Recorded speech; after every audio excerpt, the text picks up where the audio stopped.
Good morning, good morning. It's the Last Minute Laura Show. Good morning, good morning. Hello. Hello, hi everybody, welcome back. It's Wednesday, I'm late. Are you surprised? I am not. I mean, I did wake up at 7:20, so for me to have woke up, spent a bunch of time hanging out with Alex, and shower and put on makeup, you're welcome. This is the best I could do in an hour. It took me an hour to just come to life today. So good morning. Nice to see you this morning. If you're new here, hi, hello. This is the Last Minute Laura Show. I'm Laura. We get together Mondays, Wednesdays, and Fridays to hang out and chat and just sort of get ourselves ready for the day. Today is Wednesday, and I am starting to acknowledge that our wedding is getting very close. Our wedding is like less than 50 days away now, and I have a lot of jobs left to complete still. But instead of concentrating solely on my wedding and things regarding my wedding, I instead have been dehydrating flowers and herbs for the last couple of days. It's been good and I've been enjoying it, but now I also need to hold my life together and plan things. We did order our rings, which is awesome. I know that I was talking to you originally, Frida, about maybe getting some made, but I waited too long, and there are not enough days. So we ordered ours, and they will be getting shipped in 3 days. So they're just basic gold bands like what our parents have. We decided that we wanted to just go super classic, because for us it's literally just a symbol. So it doesn't need to be something fancy, because Alex likes buying jewelry anyway, so if he wants to get me a fancy ring someday in the future, he will do that anyway. Honey, would you mind getting me a different cup? This one has a crack in it. We can't use it anymore. Okay. It leaks now. Sure. You don't notice it, but then there's always a ring on the table. Okay. Thank you so much. Would you also bring the bouquet from the bathroom? Sure. I want to show off all of our zinnias. Let me say hi to everybody in the chat. Christine, I'm truly looking forward to this. I'm in awe that folks thought of doing this. It's a joy to be part of such a helpful group. Thank you. Well, Christine, welcome. I'm glad you're here. Sid, good morning. Put more basil in the dehydrator this morning. So did I. We shall see if drying at 100 Fahrenheit is faster enough. What I did, Sid, because people kept saying that the basil was going to turn dark. My mom. Oh, thanks, honey. You're welcome. My mom was like, oh, it didn't turn dark. And I think people in the stream also said so. Sorry, I had a really successful flower picking time. So what I did was I rotated my drying shelves, and I turned off the dehydrator after 4 hours and then put it on for another 2 hours later, so that it didn't get super hot, because my dehydrator is not fancy. It goes on and off. But rotating the shelves, since I was working on the computer anyway, it wasn't a big deal to just set a timer and rotate them. Who else thinks she's dancing around singing Good Morning Baltimore? Frida, you were accurate. That is what Alex and I were both doing. He was adding, I would sing a line and he would finish the line. It gets me started, okay? Go watch Hairspray and then tell me that Good Morning Baltimore is not a great song to start your day to. Oh my god, I have the best time in getting back to my computer. Hi. Hey, Rue, thank you so much for joining the Patreon. I noticed that you're on there now. Thank you. Welcome to the Patreon, and sorry you haven't gotten any exclusive content. It's because I have ADHD and didn't post it, but I do have it done, so that's good. Beautiful flowers. Thank you, Christine. Frida, I don't mind. I thought you could get something simple close by. Well, yeah, we were just looking for something super, literally a gold band. So we did 3 millimeters and 6 millimeters. 3 millimeters for mine, 6 millimeters for Alex. I thought the 2 millimeter looked like a fashion ring. The 3 millimeter looked like a wedding band. So, yeah. Wow, bouquet, right? I know, I picked all of our zinnias over the last couple of days because we're supposed to get a bunch of days of rain, and I wanted to figure out how long it took to grow back. So I cut all of our marigolds, every marigold. There were 1,000 flowers. And the marigolds are all dehydrating on a They're dehydrating on a sheet in my craft room, so that we have flower petals to walk on the aisle of, and also, I could use them for natural dye if I want. So, now to fold my month and a half of laundry. Literally me. Oh, I didn't need a fresh tea. I just wanted you to pour it into a different cup. Did you pour it out?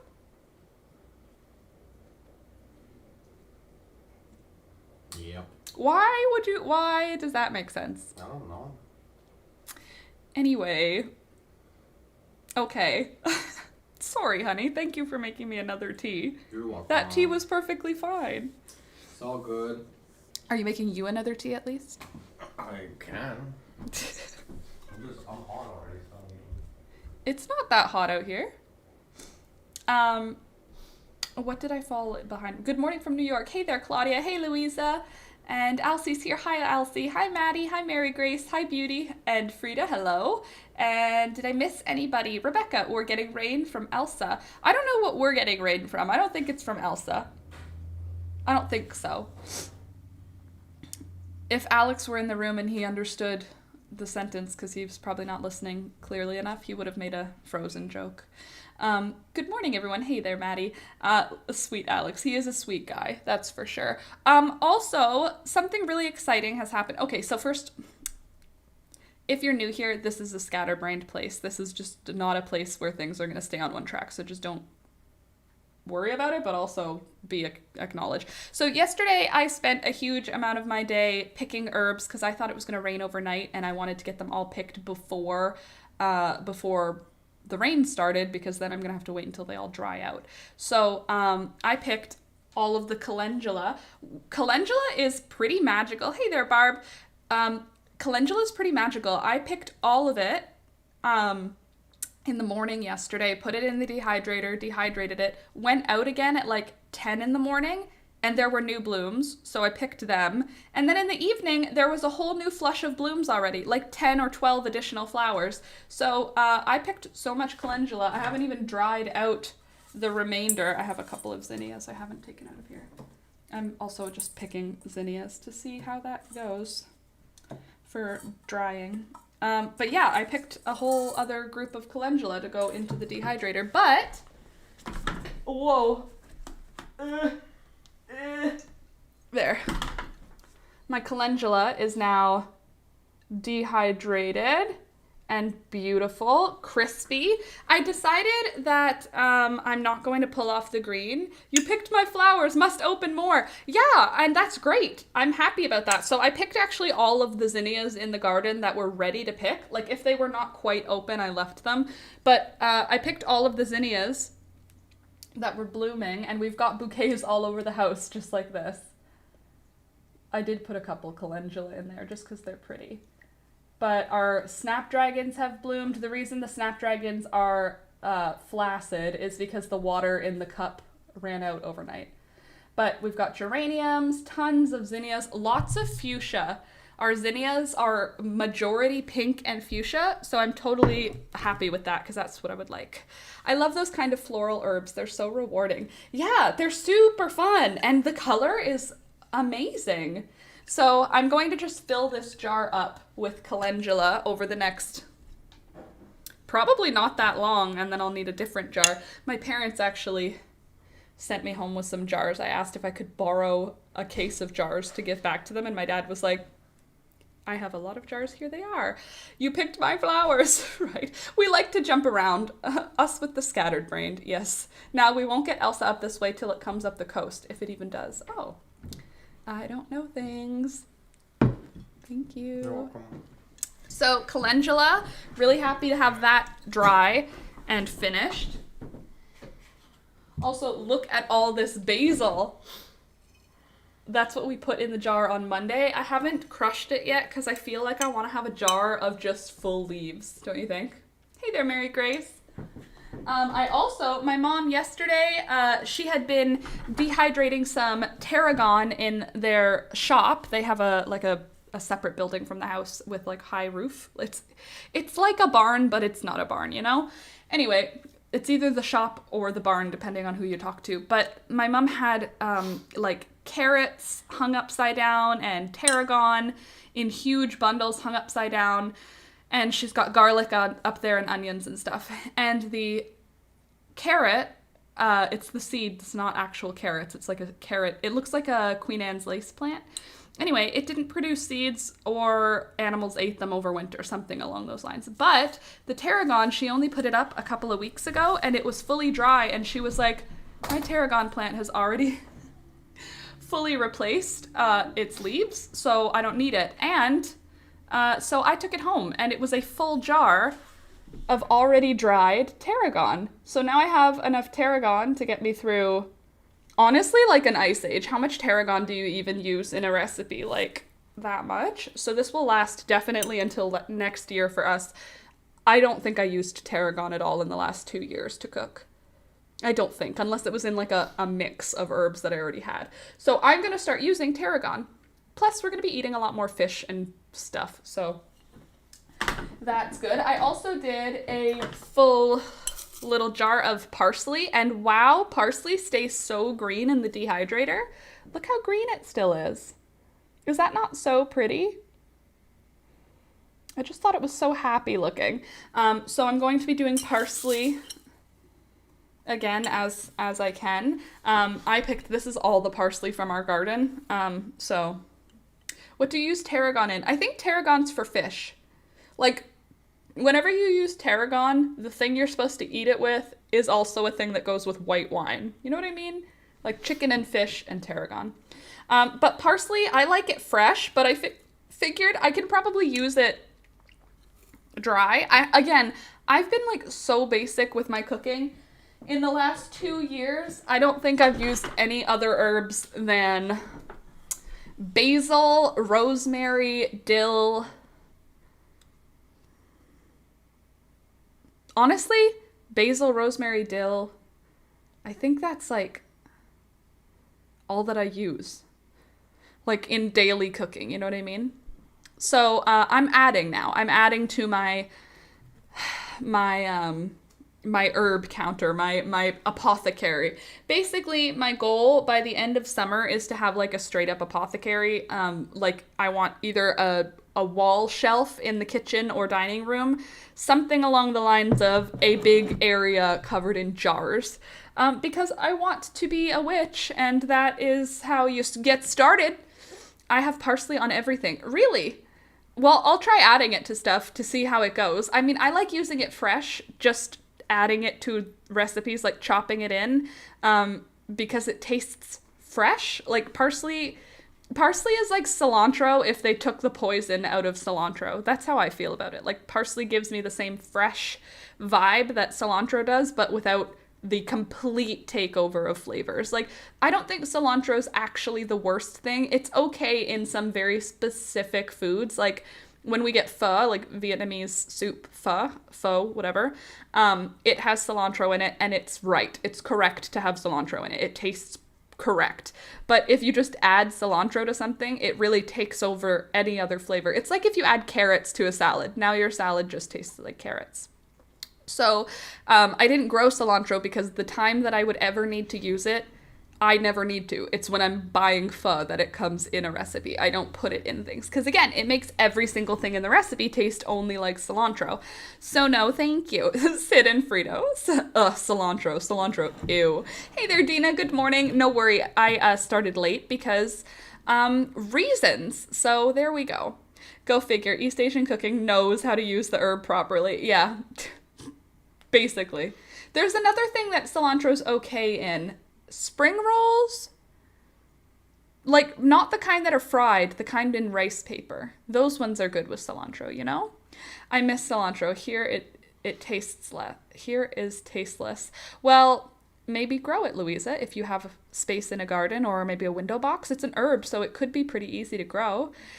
Just did something monumental today, Oracle says. Also, good morning, Oracle. Finally reached out to the doctors for my mental health. Well done. Oh my gosh, that's awesome. I mean, it sucks that you need to reach out to doctors for your mental health, but good.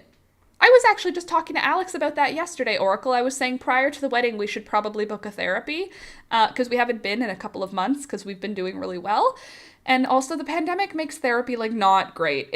I'm kind of I need to be in the same room as the person. It just doesn't feel legit when I'm, on the phone or Zoom calling with my therapist. So I said to Alex, we should probably make an appointment with the therapist, like a couple's appointment, but also individual, just so that we can be like, I'm really stressed. My whole family is going to be in my backyard. That sort of stuff. Oracle got teary-eyed. Yeah, I bet. That's a huge step. It's like calling to make an appointment. Well, you did, I guess. But calling to make an appointment for me is like, I have to amp myself up for it. They're sending you things? Like what? Booklets? Depression things? Are they going to send you like a weighted blanket or like some snacks? Unless it's anxiety things. And then are they going to send you like a weighted blanket and some snacks? The doctor lady was very nice. That's awesome, Oracle. Sid, oh my god, phone calls are the freaking worst. Literally the worst. Like making a phone call and then being like, okay, I'm going to leave a message. I'm going to leave a message. So you record the whole message in your head and you're ready. And then someone picks up and you're like, oh, I don't know how to do it live. Or the opposite. I'm only ready to talk to them live. And then a message happens and you're like, I didn't plan for a message. I have to hang up. This is something that didn't used to be a problem in the 90s. Everyone just picked up the phone when the phone rang and you could make a call because you had to. You called your friend and your friend's parent would pick up and you would ask to speak to your friend. It was like not a big deal. And now it's like unknown number. I'm not answering. I don't have to talk to a stranger. It's like I'm making a phone call for anxiety. In the back of my head, I'm like, what if she thinks I'm too confident to have anxiety? The fact that you thought that. And also, you know what I bet? By the time that people make the call about anxiety or depression, the doctors are probably like, well, it's gotten to a point where they decided they needed help. You know what I mean? My boss wanted to know what we hate doing, and I was straight up honest. Oh, I don't want to call. I don't want to have to call anything. If the machines break, I don't want it to be my job. I don't want to answer the phone. Oracle, I get that a lot.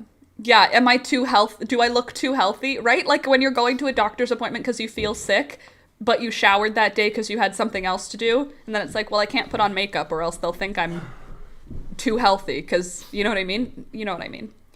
Whenever I have an injury, it's like, well, I have to look like crap going to the doctor because that's the only way that they'll believe me. What a weird system for us to feel that way talking about going to a doctor and going to a doctor.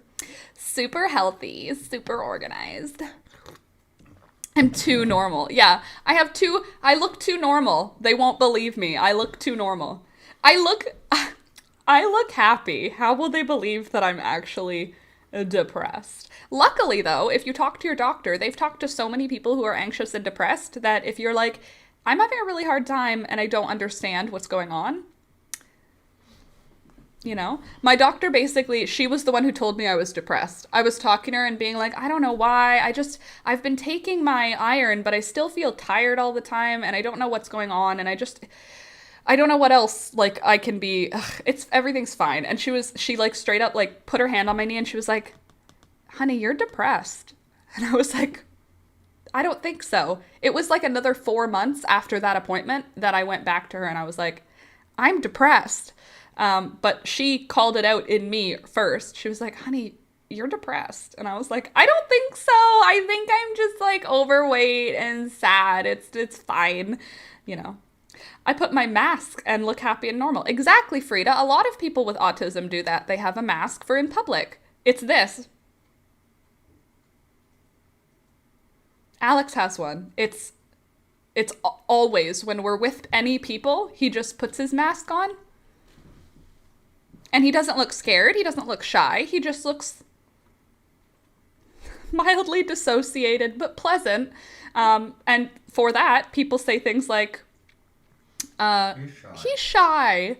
Oh, he's such a quiet guy. And I'm like, no, he's just not interested in conversation with you, and or he is underneath a mask and you can't see him. You think he's shy, but really he's not even here. He's somewhere else, but his body's here, so that's good. But then I started talking and they look worried. No, totally. That's the other thing where they're like, do you have thoughts of blah? And it's like, no, but I still don't want to feel this way. So can you help? Where is Thunder Baby? Thunder Baby is probably, yes, he's lying down with Alex. Alex is in here today because, I don't know, he feels like it. He's lying down on the floor with his laptop and a dog on him. So Thunder's not over here because he's under there.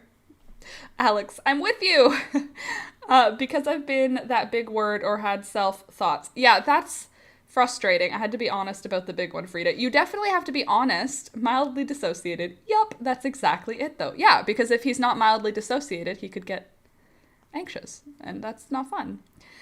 Yeah, Oracle, you have to be honest about if you've had thoughts of harming yourself or others. Usually it's just yourself with depression, but I mean, you have to be honest with it, but it's annoying if your doctor hasn't gone through it, like, because it's like this feeling like they're gonna think that that's what you want to do today, and you're like, no, it just sort of passes through my head sometimes. I understand what you're saying.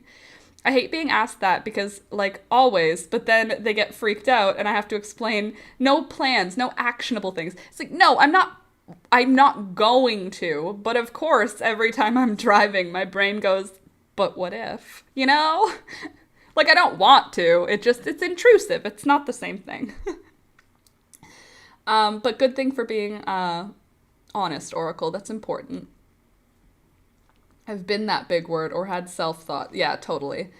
Sorry, shouldn't talk about that topic. It can be triggering. Yes, trigger warning if you've ever felt depressed or anxious. Every single person.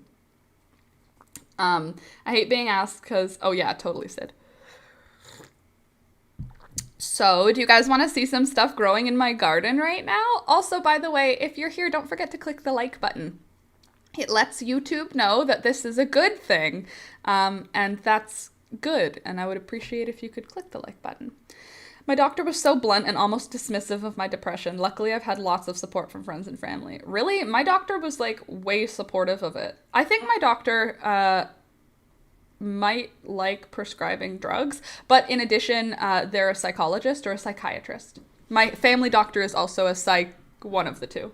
Psychologist or psychiatrist. So she is interested in helping with mental health stuff. So mental health stuff is like, she takes that more seriously than like, my ankle doesn't work. She's like, okay, honey, let's see how it is in 6 months. Yeah, she like switches when you talk about mental health. Yeah, mental health she like really engages in, and she's like, how would you just, like, she likes it. She likes our depression. But she did forward us to a therapist, like, immediately. Like, and it was like, because we both were dealing with stuff at the same time. Basically, she sent both of us to therapy. She got both of our meds separately sorted. She was very responsible with mental health. Oh, look, there's a dog in the background now. Stretching. Right here. That's a chihuahua right there. Same, took me nearly a decade to ask for help. Yeah, it's hard. I had to wait till my 20s to start seeking help. Yeah, I was like 25, 26. Oracle, it's good to talk about it because it makes others more comfortable talking about their own needs. Trigger warnings are good, but don't let that censor you. Yeah, and in addition, it's good to talk about it because some people don't realize that everyone's thinking, not everyone, some people don't realize that others are thinking the way they are. Like, they're scared to talk about the fact that they have thoughts of trigger warning, because they think that it's weird. And then when you talk to a doctor about it, they're like, oh, that doesn't mean I'm wanting to not be on the planet anymore. It just means my chemistry is not healthy. Beauty, get another doctor. Yeah, definitely. So I've been growing a lot of things, you guys, in the garden, in case it was unclear by the fact that I tell you every single time we talk. But I am growing something that wasn't what it was supposed to be. And I don't know what it's called because this is not a yellow zucchini. And this was I bought it from the nursery, the plants. I bought 1 4-inch container of plants, and yeah, it lets others know they're not a freak. No, everyone's a freak, Sid. Just like in a way that everyone's a freak. I think everyone's a little freaky. You know, once you talk to someone like deeply, you find out they do have their own freakiness to them. Like, I have my dead things, you know? Other people have their weird things. And so I just think you gotta find let your freak flag fly. I think those are weird type summer squash, actually. These were sold as straight neck yellow zucchini. So the picture on the insert, like the little tag inside, was of a yellow zucchini. This is a zucchini for those of you that are somewhere that zucchinis don't grow. So I was expecting this, but in yellow. And then the first one that came out of this plant, I actually pulled off because I thought it was getting bug damaged because it was all warty. And it also had a rotten end, like the end was all rotted. So I was like, oh, it's just a sick one. I'll rip it off. And then the second one and the third one came in, and they are not zucchinis either. So let me just show you how cool they look up close. Look at that warty skin. Isn't that cool? I'm excited to see what they taste like. They're definitely firmer than a zucchini. Much more squash-like. Isn't that a cool texture, though? And the lines going down it, I feel like it's just so pretty. And this one also almost has like a green glow to it. But anyway, it's not a zucchini. So we have 5 plants that, oh my god, we have more than 5. We have 1, 2, 3, 4, 5, 6, 7, 8. We have 8 of this plant. So, this is a summer squash, you say? A weird type of summer squash. Mary Grace and Sid, you think so? Well, it's not a zucchini, and it's not a gourd. It feels more like... It feels more pumpkin-y than a zucchini, but more zucchini-y than a pumpkin. I would say it's somewhere between a gourd and a zucchini. It's softer than a pumpkin. It literally looks like a warty summer squash. Does it? I don't have my phone to Google that, but that's not what it was sold as in the little marketing thing. Also, when you buy baby plants from the nursery, especially for things in the spring, like vegetable things, what I did was I only bought 1 container. So the containers were $3. They were a 4-inch container. The 4-inch containers were $3, and some of the 4-inch containers had 2 plants in it. Some of the 4-inch containers had 8 plants in it. This 4-inch container had 9. So one of them died. It got eaten by, I think, cucumber beetles or squash bugs. Something happened with like a bug getting into the main stem. All the leaves died overnight. So something like burrowed in.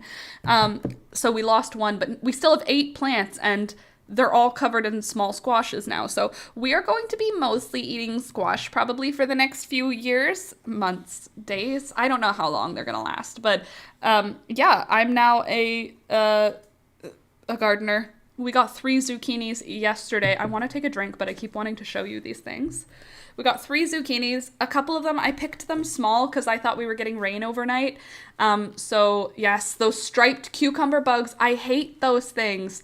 Those yellow and black ones. And then there's those orange ones. I don't know what they damage, but they're all mating right now. And then the Illuminati bugs are also mating right now. I think that those are actually called squash beetles or squash bugs. Alex and I call them Illuminati bugs because they have like a triangle on their back, and at certain times of year they show up in like swarms and they are all like everywhere, so we call them Illuminati. You can shred it, freeze it, and use it in bread. Honestly, I think I'm just gonna eat them. I just cut them into chunks and then put them in a frying pan with any other thing, and then it's like a side dish. That's awesome, and Alex and I love it, and we can eat like 2 of them at once. So yeah, they will not be long for this world. Well, 2012 Illuminati videos on YouTube were a weird time indeed. Yes. Sometimes I like going down those YouTube rabbit holes, the Illuminati rabbit holes, the conspiracy rabbit holes. They're fun. Stir-fried squash is so good. Totally. So we have 3 zucchinis. So today we're eating zucchini. I think actually, no. Today we're going to eat yellow squash so that I can tell you what I thought of it. Or maybe we'll do that tomorrow for the vlog. I can film me cooking something with it. Garlic. Yes, garlic in everything, Frida. Obviously. Oh, also exciting news. So we ordered our rings. We also decided on our portable toilets for the wedding. We were humming and hawing if we were going to go for the fancy ones or the not fancy ones. But I think the fancy ones are good, and Alex confirmed he decided to. So we were humming and hawing, like, is it worth the money? No, obviously, but the other option is like a construction site porta potty, and I do not want that. So we're gonna do a 4 stall. They didn't have a 2 stall unit. They have a 4 stall unit, so 2 women's washrooms, 2 men's washrooms. Way overkill because we're only having 28 people, including the photographer and the officiant.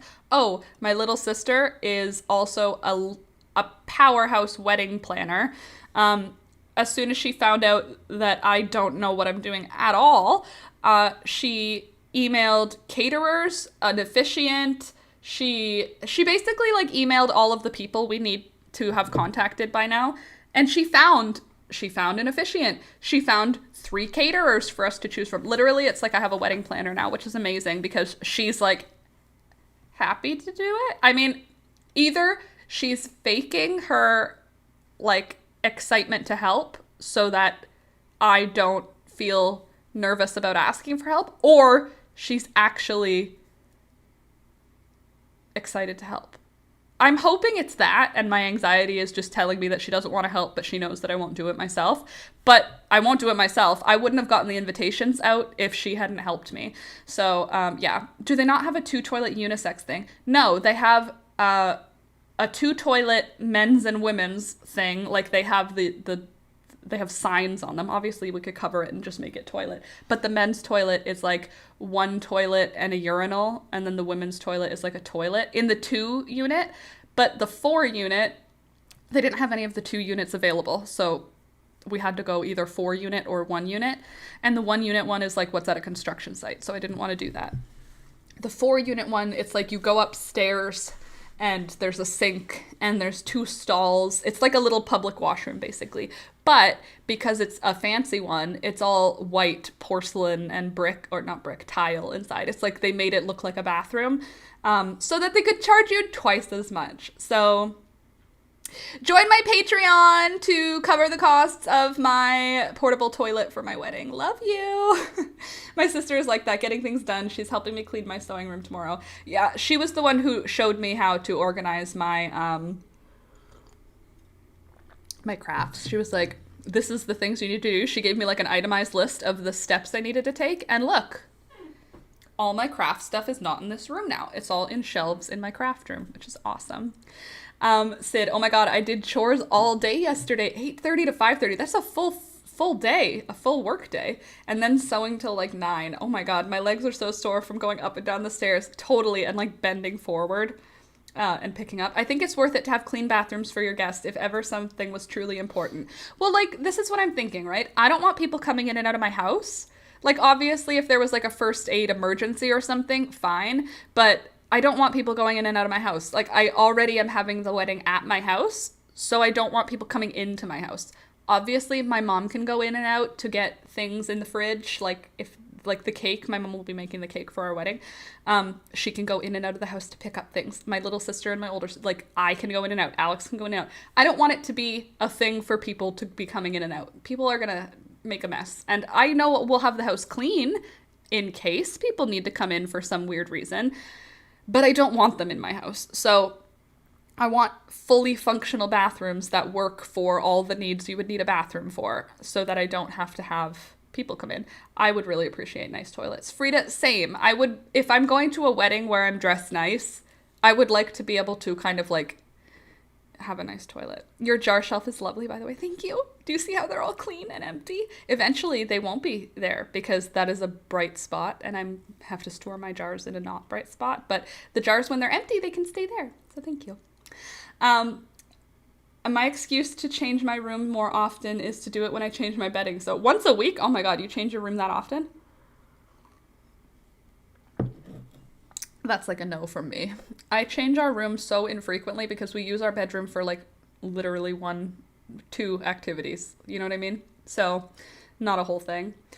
Oracle, I'm not an adult, so I don't know. Right? Yeah, I don't know. I don't know those rules. Did Alex build the shelf with the filled jars? No, that's from IKEA. It was an IKEA thing for plants. I just put it there. Oh, you meant that jar shelf. I thought you meant the empty jar shelf. No, this thing is just to show you guys. It's from IKEA for plants, but I wanted you to see all the things that I dried, so I set it up there so you could see it today. Also, I picked all of the petunias in the garden and I dehydrated them because, again, we are getting rain and they're going to destroy all the petunias anyway. And the dehydrator held together the petunias as full flowers. Look, I have like full dried begonias, dried petunias. Let me find one that's pretty. Look at that. Isn't that cool? So I'm not crushing them. I'm just going to layer them on top of each other throughout the summer. That way, when we spread them out at the wedding, they'll look like little flowers. So I can just like, this is what the wedding aisle, for me to walk down the aisle, this is what I'm walking on. Pretty, eh? And what I'm doing with all of the extra herbs, so everything that I dehydrate for eating is going in jars. Everything that's remaining after the dehydration is done, sticks and stems and leaves that were not perfect, they're going in there as well so that it's going to smell nice. It's going to be minty and herbal and floral and beautiful, and it's going to be very good. Maybe it'll attract bees, but I'm not thinking about that. I think that I dehydrated enough marigold that it should keep a lot of bugs away. I hope. I also am dehydrating a whole lot of zinnias. I turned the dehydrator off for the stream, but I'm going to be putting in lots of zinnias because I picked off all the ones that were like almost done. Because again, it's going to rain and I don't need to save seeds yet. My mom, when I was deadheading, I was like, I feel... I'm Laura's sugar daddy, but make it Patreon. Essentially, Oracle, you're basically paying for my toilets at my wedding, so thank you, Oracle. Biodegradable, my brain tried to add bio and confetti together. Biodegradable confetti aisle. Well, that's the other thing. We weren't sure if we wanted to do like confetti for people to throw because I don't know if I want petals like in my hair. If we do confetti, maybe we would do... Oh, you meant clean your room. Okay. Yeah, that's good. Good for you. Cleaning your room often. We don't have to clean our room very often because there's nothing in there. The only thing that gets like out of hand in our room is laundry. We don't have anything in there. We need bedroom furniture. We have like one bedroom furniture piece other than our bed. We have a side table. It's just not our space for hanging out, you know? But yes, I want to do biodegradable aisle to walk down for fun, not because I didn't do it for the biodegradability. I mean, that's ideal. I did it for I'm already growing thousands of flowers. I might as well enjoy them twice.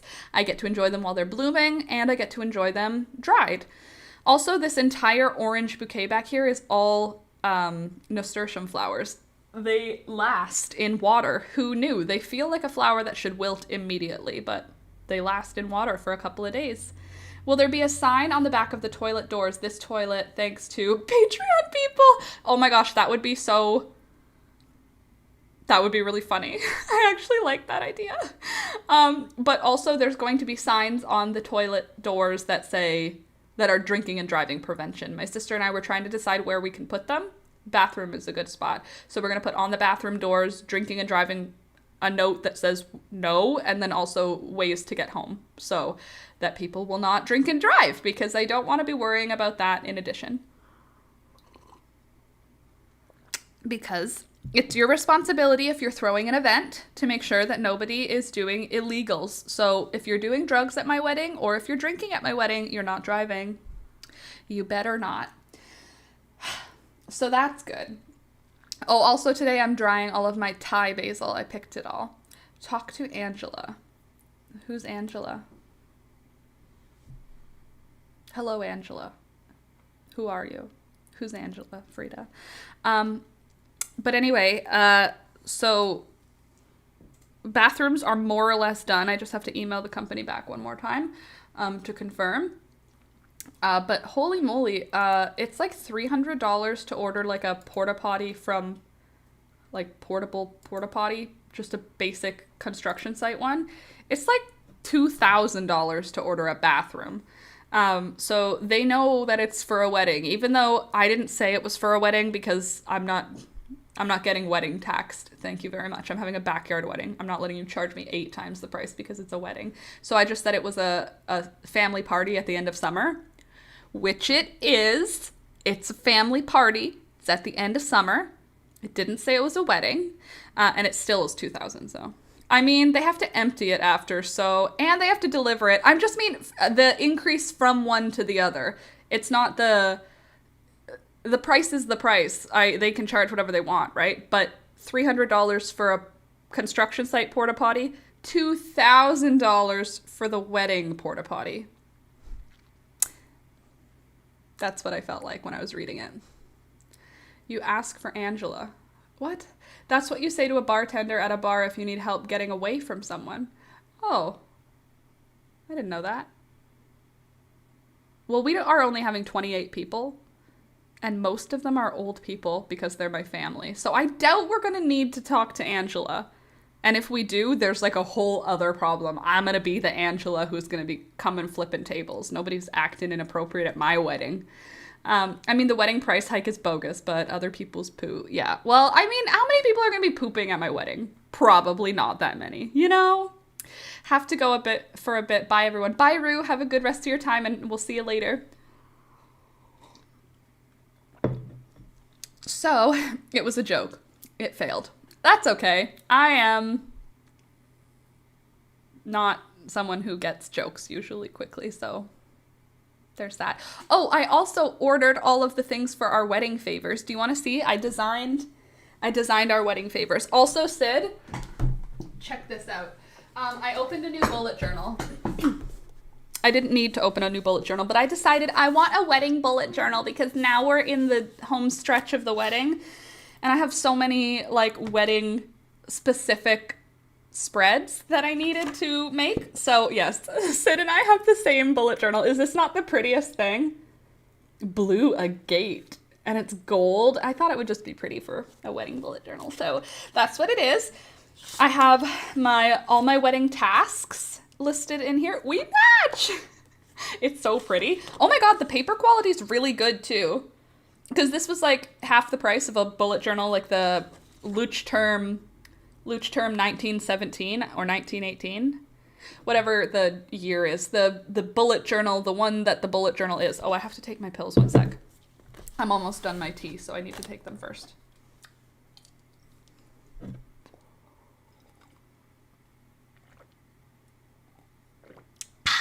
Depression? Stay away from me. And the paper is so much better than Moleskine. I do not like Moleskine. They are thin paper, marker passes through them. Moleskine makes it sound like it's going to be amazing to me, but no. Anyway, this great quality. Peter Popper, is that who this is? There's no writing on the actual book. Oh, yes, there is. Peter Popper Press. Fine books and gifts since 1918. 1928. Why did I say that? And I can buy them at my work because we carry them. Ooh, that's awesome. I had to buy mine on Amazon, which basically means I gave money to the devil. But it's a really pretty bullet journal. The weight of the paper is excellent. It's better than actually like the Luch Term bullet journal, which I love. The pages are not numbered, which I appreciate because I rip out pages all the time. Sid, that's a page. I love Moleskine for sketching mostly. For paper, for pencil work, sure, but I use a lot of what's it called? They're called Micron 01 by Pigma. These are like my go-to bullet. Hold on. See if I can cover it with my hands so you can see it. These are like my go-to bullet journaling pens. They are archival ink, and since I am such an artist that someone somewhere will need my bullet journals years and years after I'm dead, I use archival ink. It feels nice to use it, okay?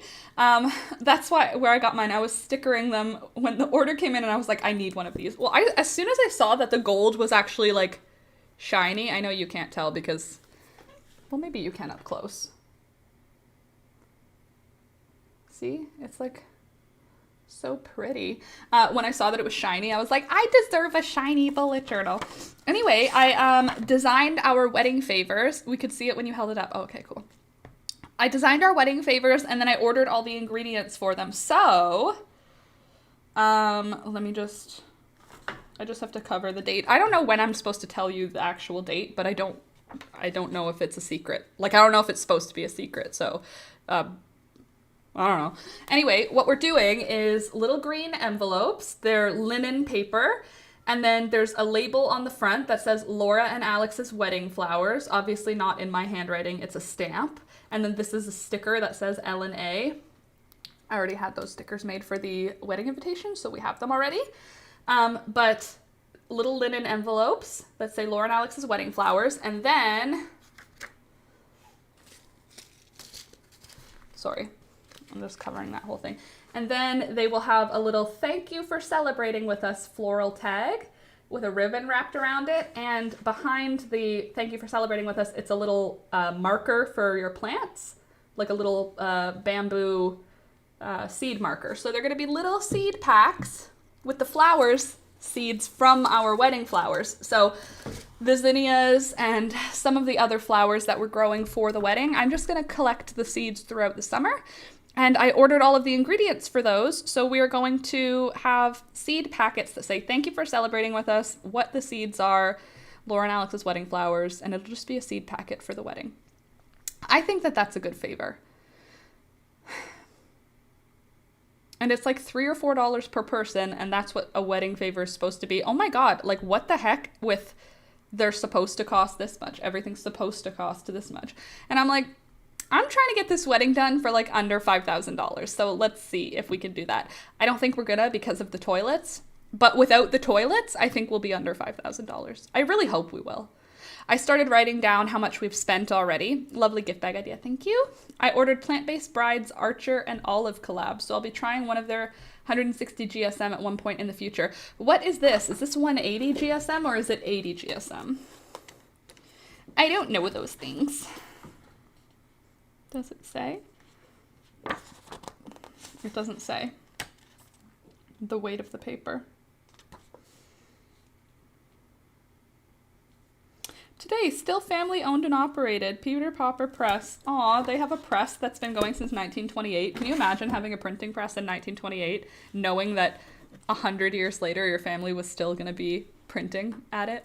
That'd be a pretty cool feeling. It's all a marketing ploy. Yes, it's all a marketing ploy, but it's a marketing ploy that worked. So I now have wedding favors. My little sister already mailed out invitations for a bridal shower. So there's a bridal shower happening now because I'm a bride. And my little sister was like, you need to wear a white dress to the bridal shower, okay? And I was like, I don't have a white dress, but okay. So yesterday I bought a white dress. I should type up my bullet journal list and share it on the Discord. Your bullet journal list, like, does it have the specs of different bullet journals, or what do you mean? My sister got me an engraved silver jewelry box for being in her wedding. Yes, so that's the other thing. I need to figure out wedding gifts for my family. Like, do I have to give a gift to my mom and dad? And if I do, what do I give them? Because everything online, it was like, give your mom a bracelet. And I'm like, my mom's a farmer. That is, like, very not useful. You know? List of companies, their sizes, GSM paper. Oh, useful. That's very useful, Sid. That'd just be a useful thing to keep in my phone. I would love to have that list. I would just screenshot it and keep it in my phone for the next time I'm buying it. But gifts for the family. Why do you need gifts for the family? I don't know. You're supposed to give one to the parents and to your bridesmaids, and I'm not really having bridesmaids, or at least that's what I thought, but now that it's actually all coming together, it seems like the bridesmaids are the girls that I'm dyeing the dresses for. My mom is a farmer. I'm giggling. Well, I just mean, like, she's not gonna wear a bracelet. She's not gonna wear, like, something. Yes, for the wedding, she'll get all dressed up, but I mean, like, it will then go into a jewelry box forever. So unless it's worth handing down, it's worthless to do. Because if I get her, like, a fashion jewelry item, it will be worn once for the wedding and never again, and then it will be garbage. If I get her a nice jewelry item, it will be worn once for the wedding and then go into a jewelry box until it is handed down. You know what I mean? Maybe that's what I'll do. I'll just take a pic. Oh yeah, that works. I can just use the pic. Good morning, Kyla. Nice to see you this morning. Oh, I really appreciated your comment on the other video, so thank you for leaving that detailed comment. I read it and it made me feel good heart feelings. I'm ordering honey for gifting options for everyone for my wedding. What a nice idea. Honey? Oh, that's such a sweet idea. Literally. Sweet. Honey. Thank you, Alex. Thank you. Oh no, I understand. Both sets of my grandparents were farmers. I completely understand. Well, what do you do? Gifts for the guests? I'm so glad I eloped. Well, Frida, I feel like there's very few things that matter to me about my wedding, but the things that matter to me stupid amounts. Like, I've put my foot in the ground. I am making my dress. Is it the most sensible thing to do, considering that we are, like, less than 50 days away? Maybe not.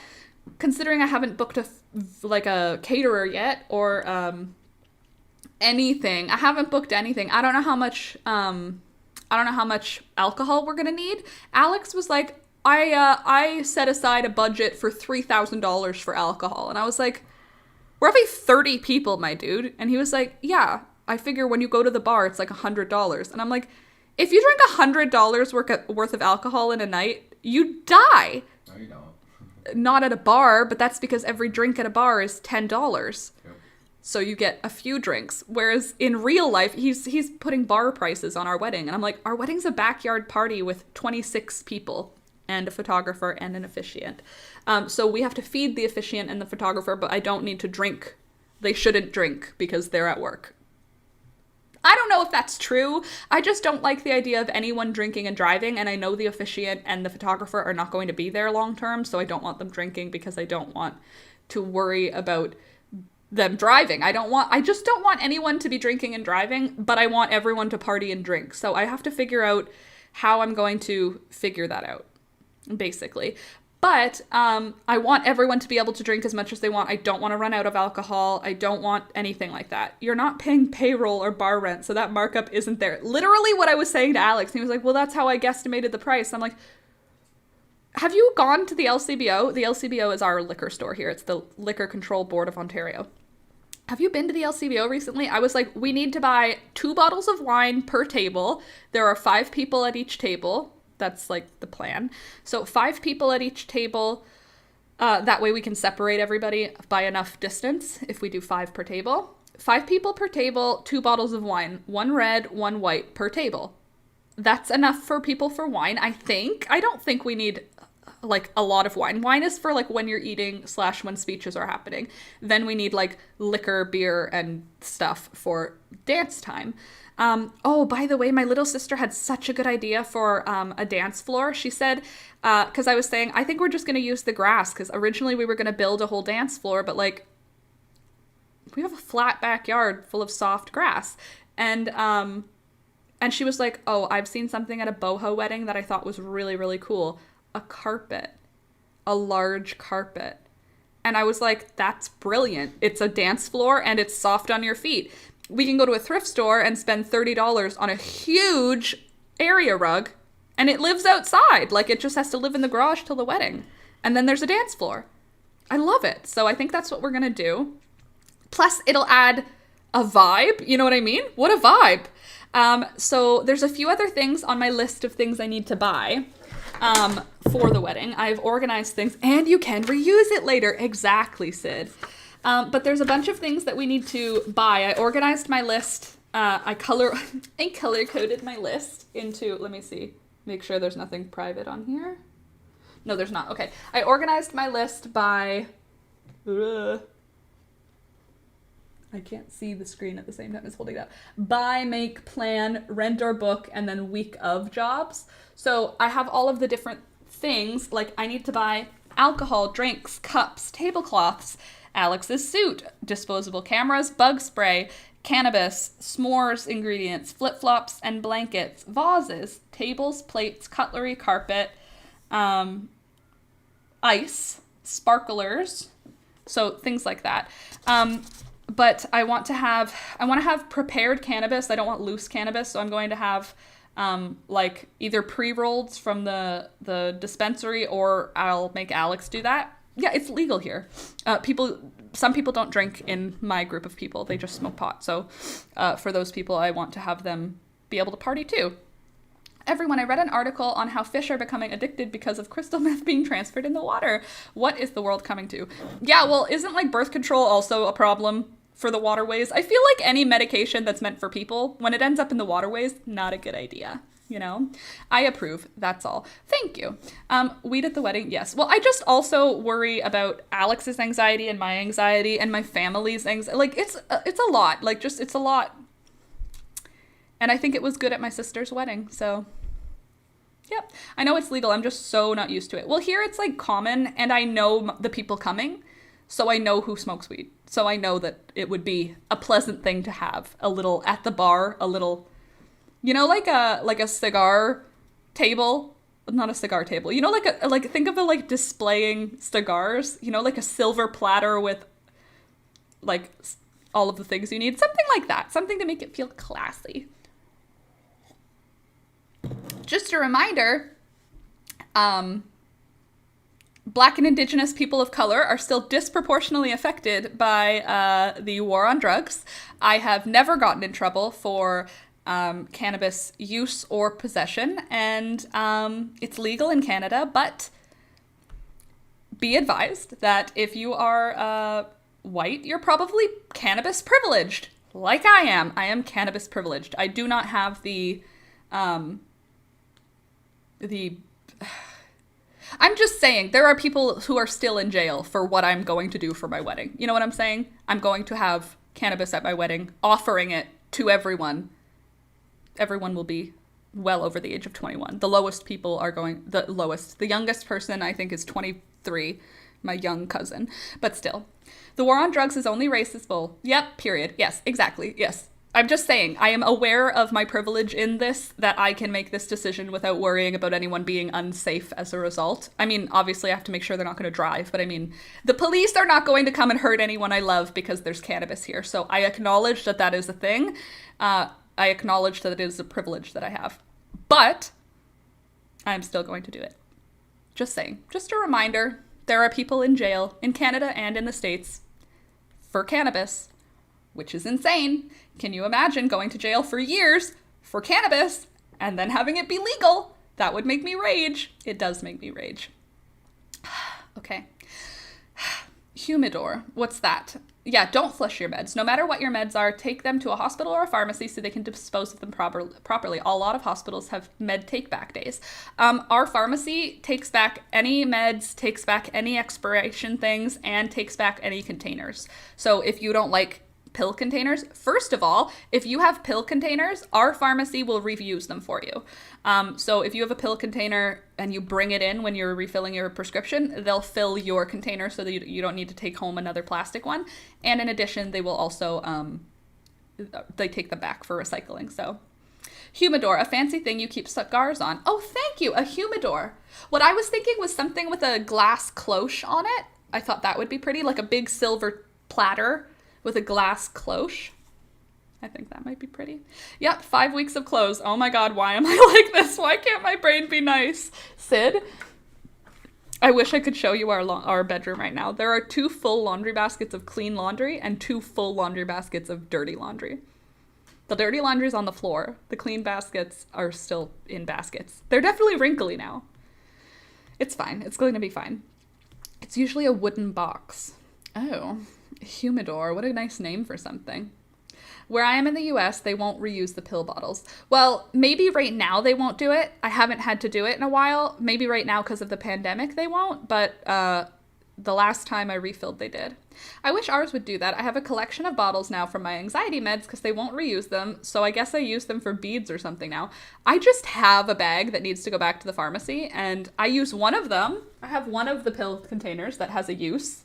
It's where the ticks go when we catch ticks. I'm just collecting all the ticks that get on us.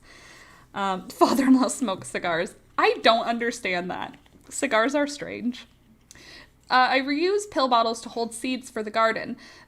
Okay, so do you do anything to keep them dry? Because what I've heard is that sealing things in plastic, I considered that, this is why I know this, that plastic, since it holds in all of the, nothing transfers in and out, if there's any humidity, your seeds can go bad. That's why seeds are usually in paper, so that the water doesn't come in or out, question. Most of my meds come in paper boxes and pill cards. That's cool. Paper boxes of meds. I guess when you buy them from a manufacturer here, not buy them, but Alex has one med that comes in a paper box, but it's from the big pharma. Yeah, envelopes are better. Oh, speaking of which, I purchased 100 3-inch by 5-inch seed packets, and Laura, it might have just been the one that I worked at, but even before the plague, the bottles weren't reused. I'm not sure why. I wonder. I mean, maybe it's like there's a reason. There's a reason, but it's probably not a good one anymore. You know, like right now they won't do it because of the pandemic, and maybe they won't do it after the pandemic because of the pandemic, you know? So maybe something happened like that in the past that made them not do it, and now they won't do it anymore. But I bought seed packets or envelopes, just brown craft paper envelopes, and I have an idea. Safety. For what safety? Sorry. Most of my meds come in a paper. Oh, for safety. Yeah, I guess. Germs. Of course the seeds are dry before putting them in the bottles, of course. I learned from my friend about this. They will last longer if they're kept in the freezer. That makes sense. Everything lasts longer in the freezer. But what I'm going to do with my seed packets is I'm going to have all of them be matching. Another thing I want to do for fall time is design the seed packets. Like you know how like when you go get a seed packet from, not Baker Creek, they have like Basic, but there's a seed company that makes beautiful seed packets like that. I want to have beautiful seed packets for my stuff. So maybe I'll draw like what the plant is, and then it's going to end up just being text on it. But it may be. Also, that shouldn't affect reusing the same bottle for the same med for the same person and just putting the new sticker on the old bottle. Yeah, I've heard they're worried about chemicals still in the plastic, but I don't know how accurate that is. I mean, maybe. I think my pill bottles at Costco are recycled, but not reused. You can have them recycled, but for us, if you ask to use the same pill bottle, they'll just take your pill bottle and put pills in your bottle. They'll just put a new sticker on top of your old sticker. At least that's what they've done for us.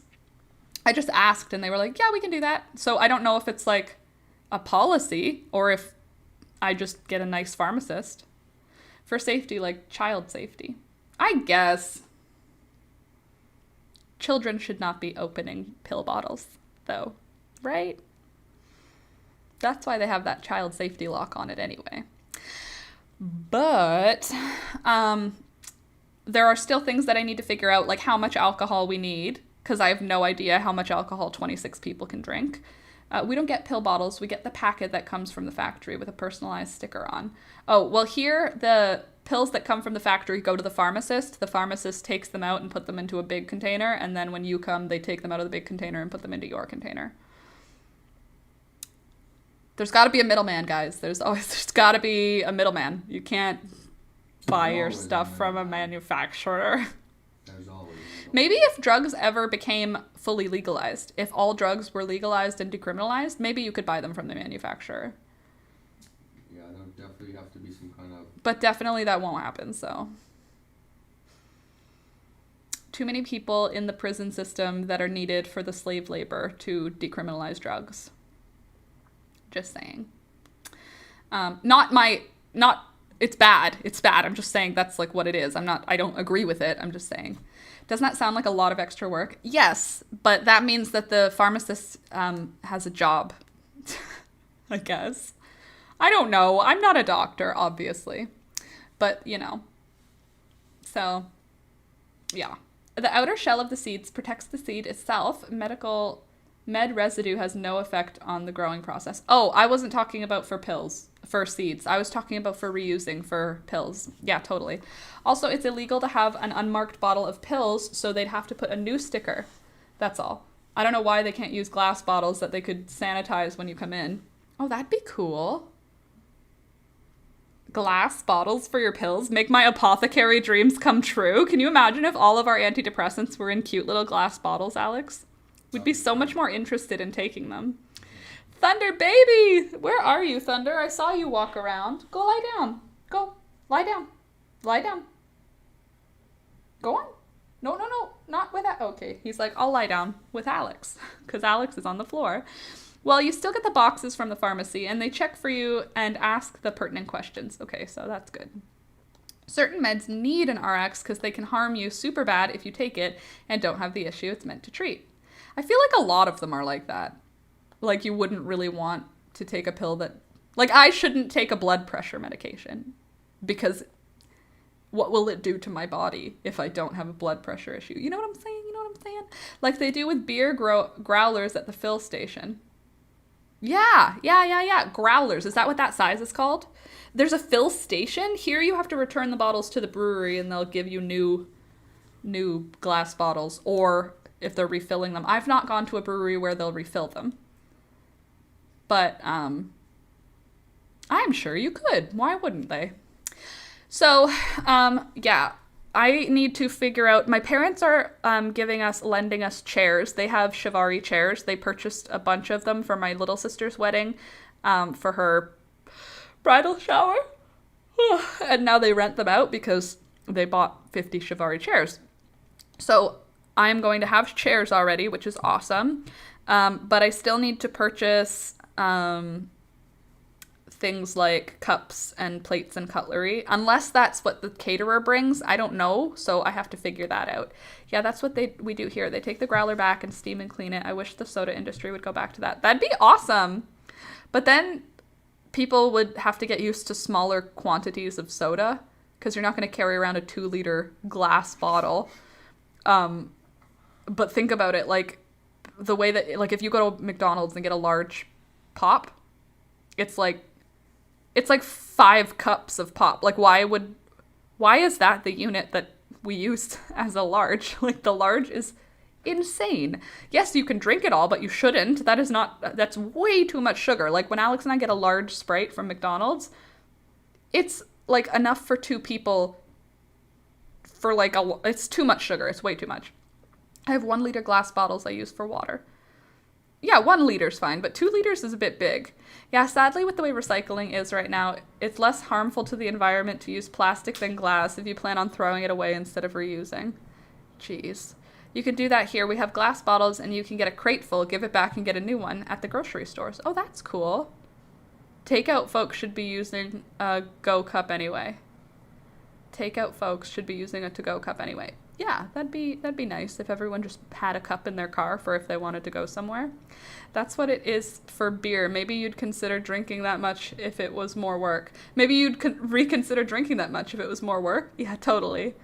Why would you toss glass? I mean, what are you going to reuse a beer bottle for if you're not somebody who is actively concerned about recycling? A beer bottle is not super useful again. I buy BPA bottles from Trader Joe's that I like to reuse and refill. Do you mean BPA-free bottles? Isn't BPA bad? Also, most plastic doesn't actually get recycled. Right, and most plastic is only recyclable once. Like, you can't keep recycling plastic, which feels kind of disingenuous when we even call it recycling then. If you can only do it once, that's not really... that doesn't make plastic sustainable. Like, when you think of recycling, you're like, that's how we can keep using plastic because we're recycling it. And it's like, yeah, you're maybe getting one additional use out of that plastic, and then it's going to landfill anyway. There's too much plastic in the system. No one wants to buy it to recycle. I'll drop a cool thing in Discord. Sounds good. BPA free. Very good, Kyla. Thank you. So, yeah, does anyone know... I guess I can just Google it, figure out how much alcohol I need to buy. For tablecloths, I'm not buying tablecloths because that's crazy. I didn't realize that people charge $35 for a tablecloth. What? So I'm just going to go to the fabric store and buy a whole long sheet of white cotton cotton linen, something like that, for $2 a yard. And then I'll have tablecloths for $4 instead of for $35. I was looking on...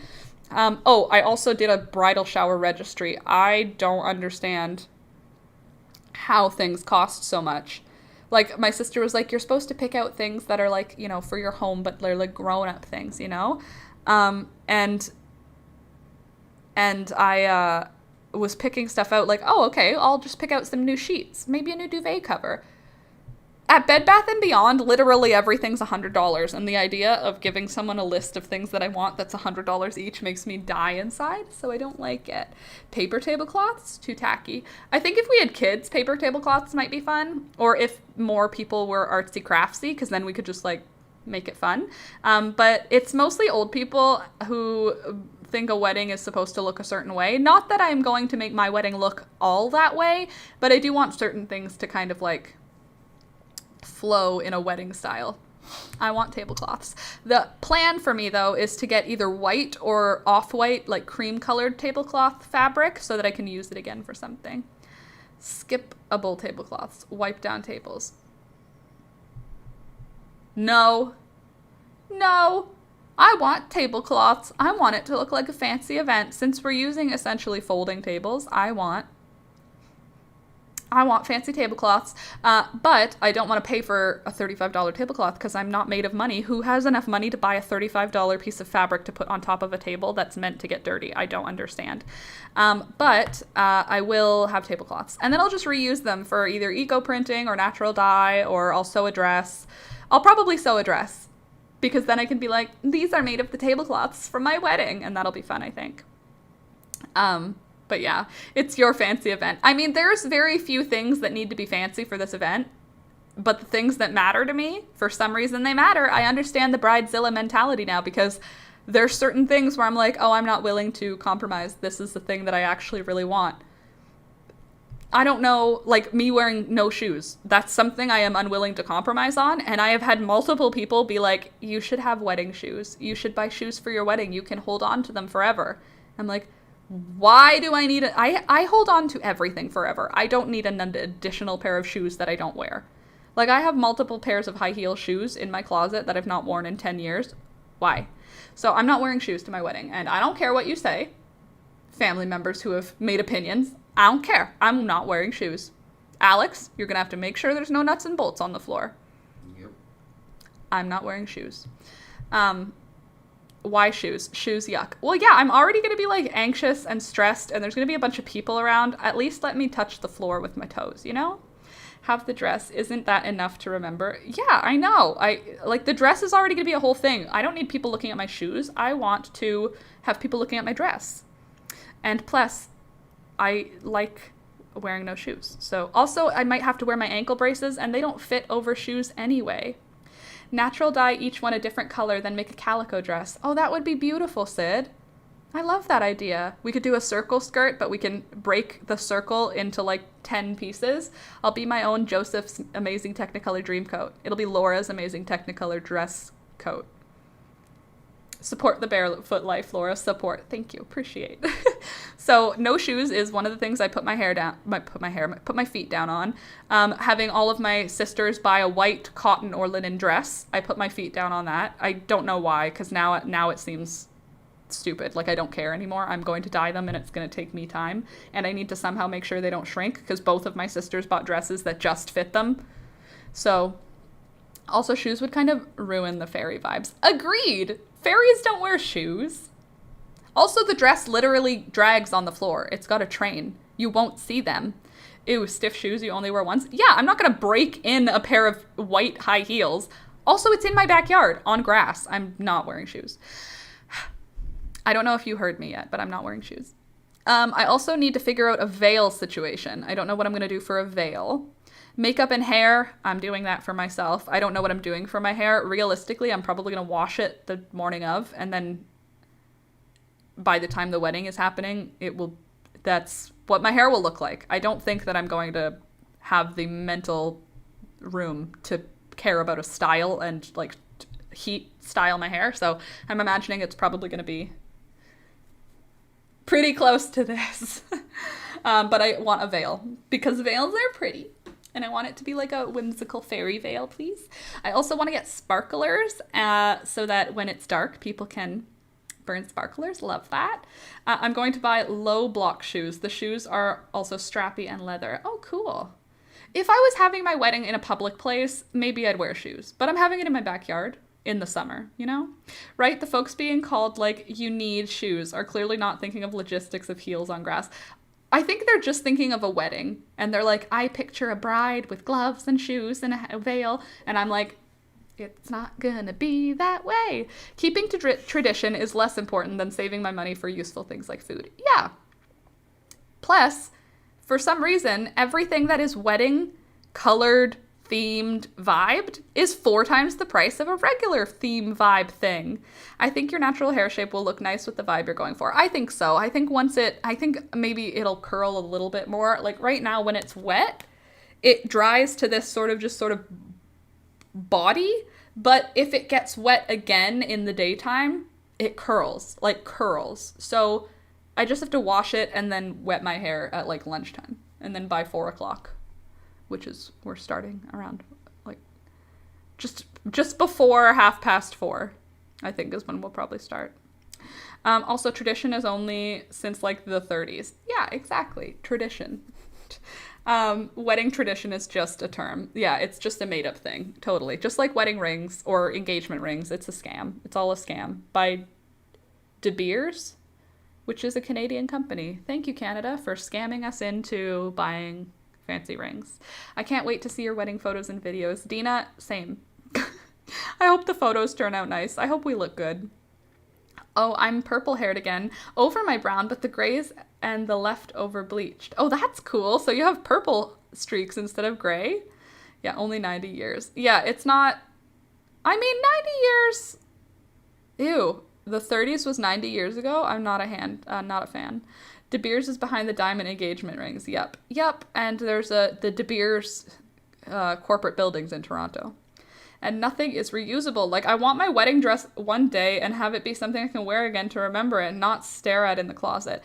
Well, I'm making mine not something that can be reworn. It's definitely a wedding dress. I've made it very dramatic looking. But that's okay, because I made it, so I would have stored it forever anyway. But I need to pick up vases. I think I'll get those from the thrift store, just like glass vases, so I could make a bunch of bouquets. We still need to do gifts for the neighbors, because it's going to be like a loud well, I'm imagining it's going to be a loud party, and we don't have neighbors close by, but it is going to go late, and I don't want them to be like, so we're going to do a bottle of wine and like we're getting married, sorry that it'll be loud, that kind of thing. I so want to see it. Well, as soon as it's done, I will show you. I do. We are experiencing ransomware in the US. I hope some group of people will stop what is killing the earth, like anything causing climate change. Hope some group of people... Yeah, that'd be nice instead of doing ransomware if they just like put all that energy into fixing something. Oh yeah, I have fabric to make my dream wedding dress so I can just wear it. Then if I ever do get married, you'll be like, I love this dress. I've worn it many times. It's my favorite. We don't know what we're doing for Alex's outfit yet. We've been talking about, like, he said he wants to wear a suit, but it's like, it's going to be August. It's going to be hot. So like linen suit. Big yawn, excuse me. But I want to do sparklers. I want to do s'mores. Oh, I want to have blankets and flip-flops for everybody. Or no flip-flops. Maybe everybody can go barefoot. Maybe flip-flops, because what if other people have foot fungus? I don't have foot fungus, so I don't have to worry about spreading it, but I don't want to catch it. Anyway, flip-flops, and I want to do blankets. So Alex and I are just going to go to the thrift store and look for crocheted blankets so that they're all handmade. Because they're always like $2 at our thrift store. And honestly, once I get in there buying trims and lace, that may change. Yeah, Melanie, I think it will, because there's so many pretty trims and lace. Yeah, why aren't they targeting the big corps doing the top 70% of carbon pollution? Come on, bad dudes, get your stuff together. The funny thing is, I doubt they're even bad dudes. I bet they're just like the people who download movies and re-upload them so that you can find them online. I was saying to Alex, like, what is the point of people doing that? Like, what do they get out of uploading it to the site that other people can go see it on? And he said it's like a competition. Like, I'm the first one to upload this movie that just came out. So I imagine the ransomware people, oh no, they're trying to make money. That's different. Well, the guys who do the putting movies online so that people can illegally watch them, those people, they should put their minds towards a better cause. Yeah, you're right. The ransomware people are looking for money. But you know how popular would a bunch of hackers be if they're doing other stuff. They could. White or cream colored linens. Yeah, that would be nice. I think that's a good idea. White or cream linen. Sorry if there's skipping going on. I just saw that it disconnected my software for a second, so there might be a little bit of a lag. Ooh. So I haven't finished my dress yet. I like the carpet idea. I don't know if we need to provide cutlery. I need to contact the caterer about that. Do they bring everything? Because my little sister sent me the menu of the caterer and, oh, do you guys want to hear it? Maybe you can help me pick out the food. Because I didn't ask anybody what they wanted in my, in our invitations because I thought we were going to be doing like a buffet style. But the way that catering is working right now is they're packaging them up like to-go food containers. Apparently they look pretty, but each course is packaged individually in a container so that there isn't anything touching. So for like one of the dinner menus, it's fresh baked rosemary focaccia bread, penne rigati a la vodka sauce, chicken scallopini 5 ounces with sautéed pepper and onions and mushrooms in a light gravy, charboiled pork souvlaki 1.5 pieces with honey glazed baby carrots, oven roasted Yukon Gold potatoes, skin on, garden fresh salad with homemade vinaigrette. That's a lot of food for one person. Doesn't that seem like a lot of food? Or is that 3 different dinners? Fresh baked rosemary focaccia bread, that's for everybody. Penne for everybody. Chicken scallopini with sauteed peppers, onions, and mushrooms in a light gravy. Like, that seems like a meat. And then charboiled pork souvlaki with homemade tzatziki sauce and honey glazed baby carrots. That seems like a separate dinner. And then oven roasted Yukon Gold potatoes, skin on, garden fresh salad with homemade vinaigrette. Doesn't that sound like 3 different meals? It's going to be small portions.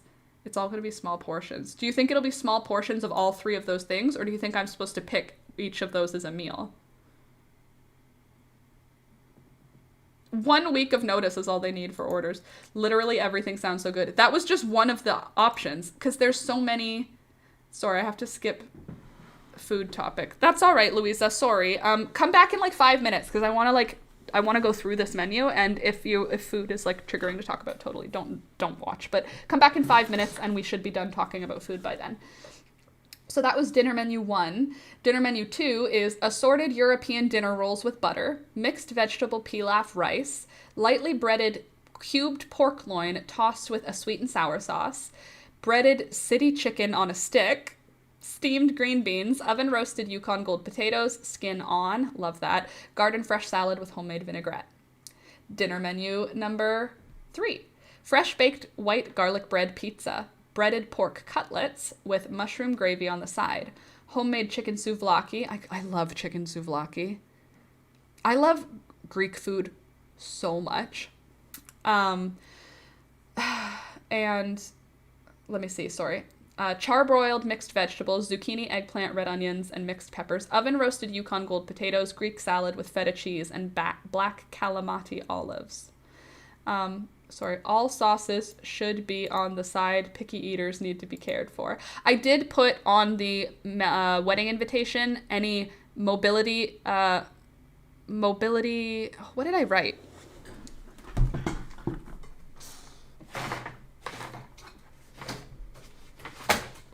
What the heck? I only have my invitation. Do you want to see the back of my invitations? Here's the back of my invitations, and let me just cover I'll just cover the parts that are not pertinent for you to know just yet.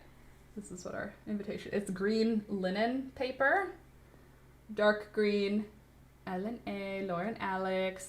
Together with our loved ones, we invite you to come celebrate with us, Laura and Alexi, on our wedding day.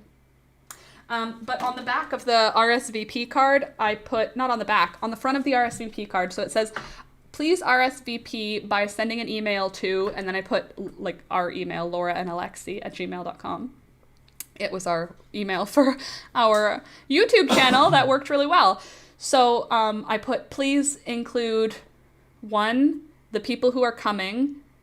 I put like the names of the guests who will be in attendance. And then number 2, I put mobility restrictions, it sounded more polite than mobility restrictions, but mobility needs, and also I put dietary needs or restrictions or needs, something like that. And then at the bottom I put your favorite dance song so that people will send a song for Alex to add into the playlist.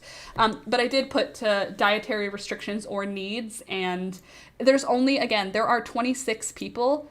26 bodies will be at our wedding, including Alex and I. So there will be 24 other people. It's a small enough group that the people who are coming are comfortable emailing me and being like, I don't eat anything with garlic. You know what I mean? Although they wouldn't be invited. I don't eat anything with garlic. Are you crazy? Oh, I exited out of the chat. I can't see you guys talking anymore. How am I supposed to hang out with you if I can't see you talking? Okay, hold on. I'm going to read the rest of the menu. Not being mean, that's not going to work for folks with specific autism-related eating issues. You don't think that would be something they would say? To be honest, though, I know everyone coming. Like, everybody who's coming, I speak to on a regular basis. It's 24 people. Okay, I don't speak to 24 people on a regular basis. But I mean, like, I know my family has no dietary restrictions, my immediate family, and that's, like, 15 of the 24 people. So I think that I can contact, like, I only have, like, I'm pretty comfortable knowing that that's not going to be an issue for most of my guests. But thank you for the thought, Sid. I'll actually write it down to contact people regarding food, because I have to check with my, like, newer friends. Food issues. But, like, most of the older people, I can order something that's chicken and they'll be fine. Also, tzatziki sauce, are you crazy? We could talk about it in the voice chat tomorrow, but right, not as a big issue if you know everyone eats generally. Yeah, well, I just, like, I know them. Like, more or less, I feel pretty confident that I can navigate that. Benefit, though, is that if it doesn't work out, we literally live right down the street from so many restaurants. Like, I can sort it out the day of if there is an actual issue. If someone's like, I can't eat this, it looks like something that makes me feel triggered that I can't eat, you know? Something like that. No, Sid, thank you for saying it. I live with an autistic person who is the exact opposite, who doesn't have any opinion about food and will shovel literally anything into their face. So that's a good thing for me. Sorry, I just get super bent out of shape because I've been to a wedding where I literally can't eat anything because they pre-mixed everything. Yeah, totally. I wouldn't want you to not eat at my wedding, because if I'm spending $30 a person to eat food, I know that that's cheap for a wedding, but, like, the most expensive item on this catering menu is $30 a person. Let me read you what the $30 a person meal is. Assorted European dinner rolls with butter, fusilli pasta with a bolognese sauce, fisherman's platter with lemon wedges on the side. That includes shrimp, scallops, filet of sole, and calamari, baked Italian-style potatoes with mixed peppers and onions, and garden fresh salad with homemade vinaigrette. So for a fish dinner, so it is one dinner. Okay. Sid, I hate that. Happens to me all the time. Vegan isn't that hard. Yes, so I plan on just having a couple of vegetarian dinners anyway. I know that I don't have any strict vegetarians coming to the... Cassia's vegetarian. Yes, she is. She eats eggs. But anyway, I'll see what they have as a vegetarian option. Chicken cacciatore. I love the name of that, but I don't know what it is. Okay, so they don't have a specific vegetarian one. So I'll have to ask. Because, yeah, my best friend's a vegetarian. Obviously, she needs to eat. Sid, you can't have dressing? Excuse my ignorance, I have no clue about autism dietary needs. Nope. It has to do with textures and stuff, Libo. So with dietary needs, obviously, like, autistic people can also have allergies, but it more to do with textures, and sauce on rice is different than just rice and sauce. You know what I mean? And I have family members who have issues with food touching, like vegetables touching meat, so I understand. Good thing I mentioned it. Yes, please. Actually, I'm going to write that down too, because veggie option. Anyway, so yeah, I have to pick food for the catering. I was also thinking there's an option of also just calling everybody and asking what they want to eat, because I should have put it on the RSVP, because I should have already had a caterer by then. But, like, I'm kind of a last-minute person, and this caterer said they only need a week, so that's dangerous. You shouldn't put that you only need a week, because someone like me will wait until there's only a week. Yep, can handle some textures. Yeah, like, I don't like macaroons, because they're gross, because the texture is wrong, because it's sugar and almond and egg white, and that's all that it's made of, and that's not a cookie. If you mix sugar and almond flour and egg whites, that's not a cookie. Don't put it in the cookie section. Why are you putting icing on it? Making me think that it's going to have a cake consistency, and then I bite it and I feel like a raccoon that's eating candy floss. It just like melts in my mouth. They're so pretty, which is so frustrating. They're like little cartoon cookie hamburgers, and then you eat it and they taste awful. They're not good. If I don't like the smell or texture, I can't eat it. I'll gag. I don't do any dressings, cold salads, mayo, loads of common condiments. I don't eat sandwiches. I don't like peanuts. Yeah, some things, I get it. I totally get it. Not autistically, I don't get it, but I get it. I empathize that is something that is legitimately, if you can't eat it, you can't eat it. Like, and people can be like, oh, come on, it's just green beans. But if you have a weird texture thing and it's going to make you gag and you're an adult, thanks, no thanks. Macaroons are so yummy, though. Well, I actually mentioned them specifically because I was talking to my mom about it yesterday. Do you have your phone on you, Alex? Yeah, but it's almost dead. Can I have it for 1 second just so I can search a picture? Also, I have the charger here. Oh, you unplugged it. Oh, it's literally almost dead. I would just want to show you guys a picture, and my phone's in the bedroom. What does this mean? What? Brovko? It's my mom's last name. Oh, don't. Just, okay. You asked. Yeah, I know. I was trying to read in Russian, that's all. I'm looking for... Oh, yeah. Tomato macaroons. Not tomato flavored, because that's gross. They're tomato shaped. I asked my mom to make these because she said, what else can I make for the wedding? I want to make something for the wedding. This. Look how cute they are. Ignore Alex's shattered screen. We're poor people and not replacing it yet. But look at these. They're red macaroons. You just make them whatever flavor. But then they look like tomatoes. Are you kidding? How cute is that? Bananas are delicious. Sorry, bananas are like the best. I disagree that bananas are not good. Bananas are delicious. Thank you very much. I have such a long list and it's shorter than some of my friends. Sid, me too. If I don't like it, I'd rather go hungry. Yeah, I'm like a garbage disposal for food. I can mostly eat anything. That's cute. I know more people with shattered phones than intact ones. Yeah, well, my screen protector is shattered, but my phone is good. But I haven't replaced the screen protector and I can't pull it off because then the phone will get shattered. Also, Alex's replacement phone, to get a replacement, like he owns this outright because we had money originally when we got these, so I bought it for him for Christmas. I bought him an iPhone. What is this? 7 Plus. I bought him an iPhone 7 Plus. That's how much money I used to have. Not anymore.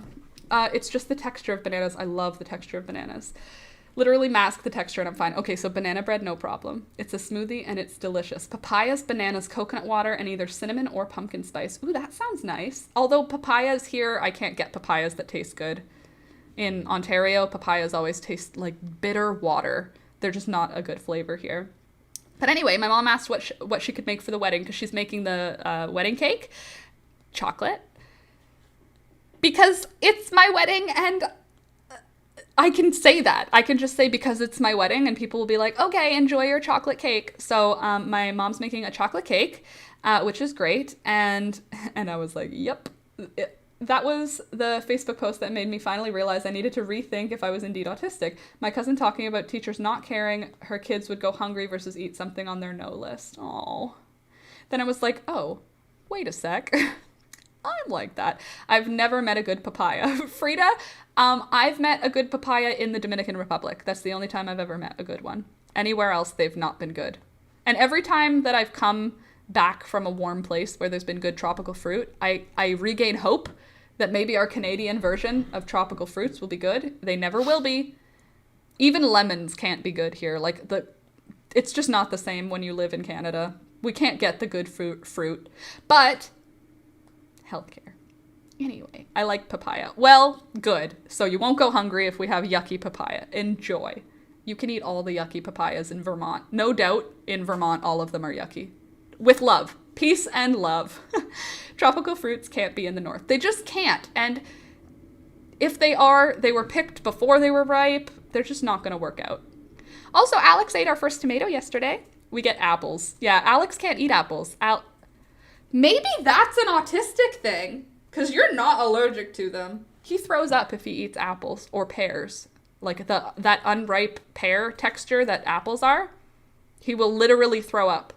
Like, he can put them in his mouth and it freaks him out and he'll literally puke. Anyway, sorry. Louisa, I used to eat everything, but right now I can't approach the fridge without feeling sick. I can eat fruits. It will pass soon, I hope. I hope so, Louisa, because that's an awful feeling when you feel yucky, but you also want to eat, but also you don't want to eat because you feel yucky. Anyway. I lost my train of thought. Alex is autistic? Yeah.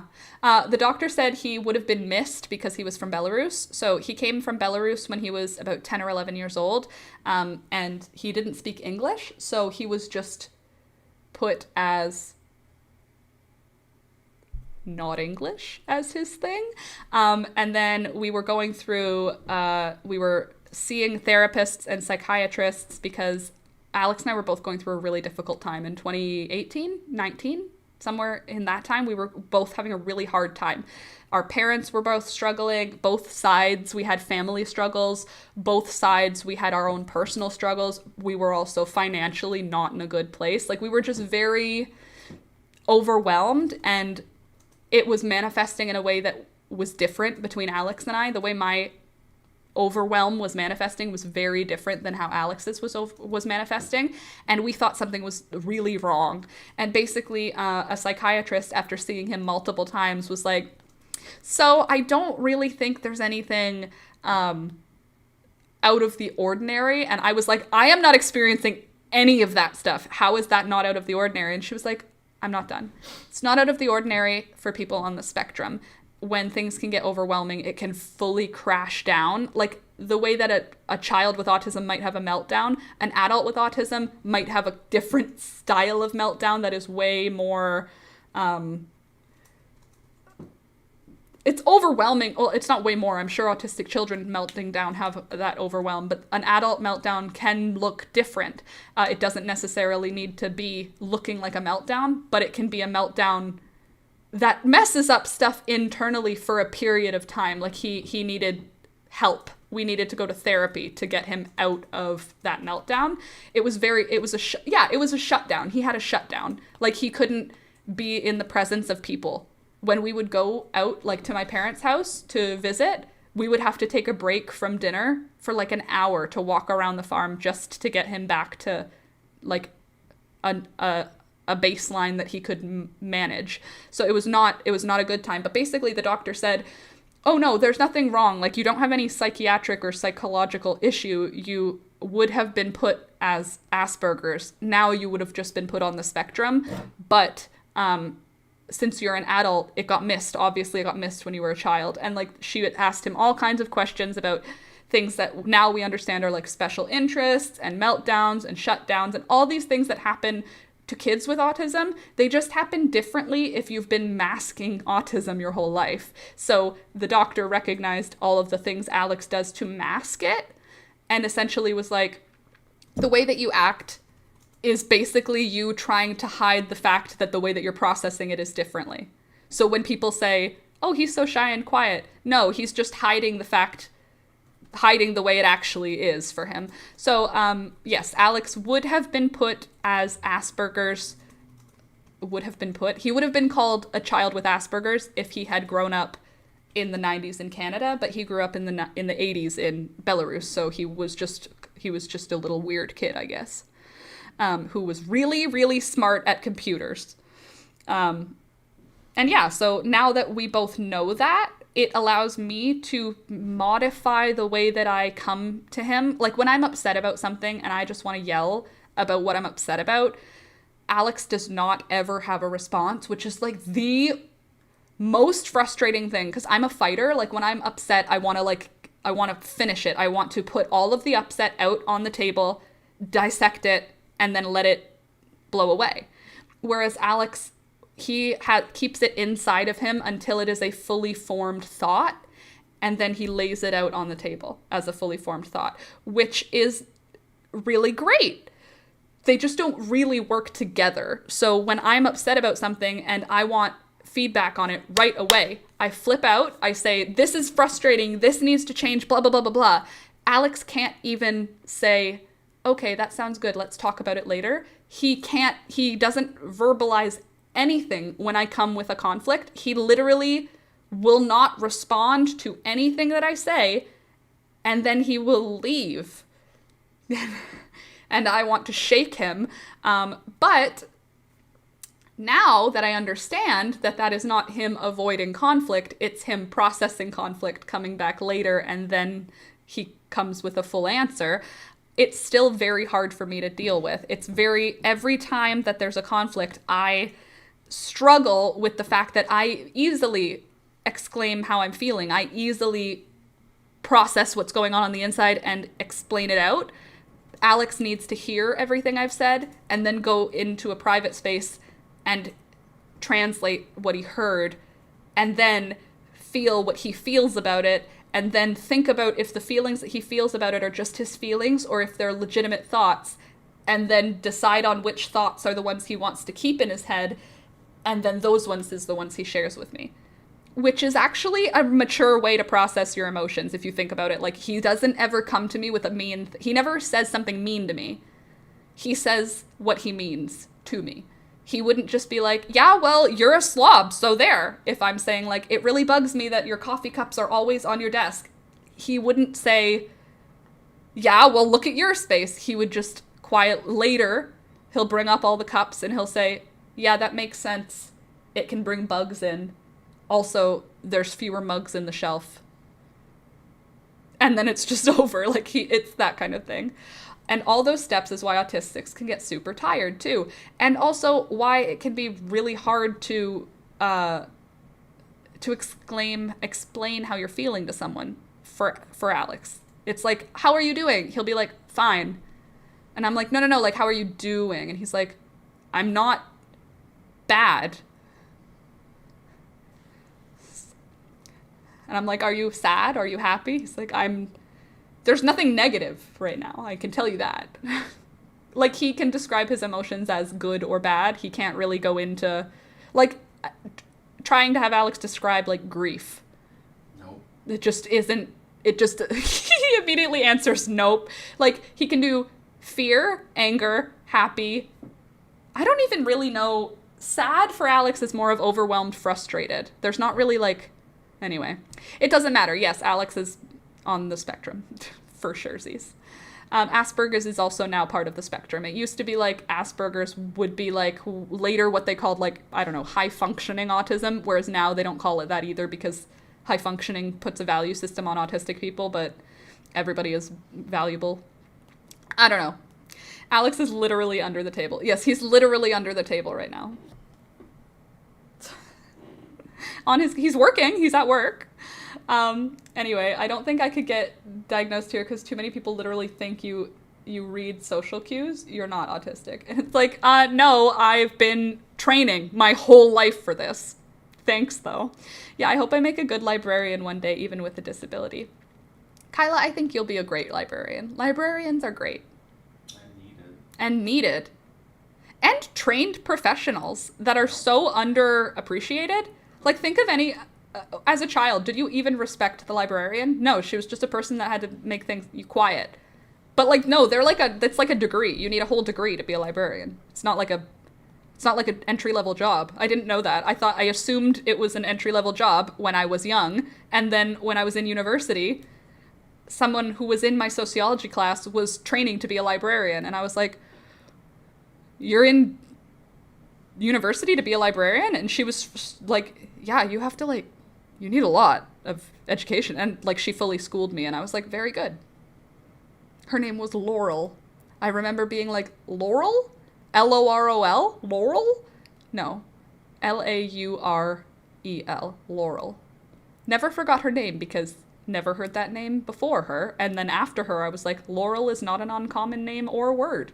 But I had never heard it before her. I have had the greatest conversations with our local librarians. Well, think about how many books a librarian has read, you know? There's a ton of archival work they do. Yeah, and organization needs to be like level 10. Like teachers, yeah. Underappreciated, highly educated, highly knowledgeable people.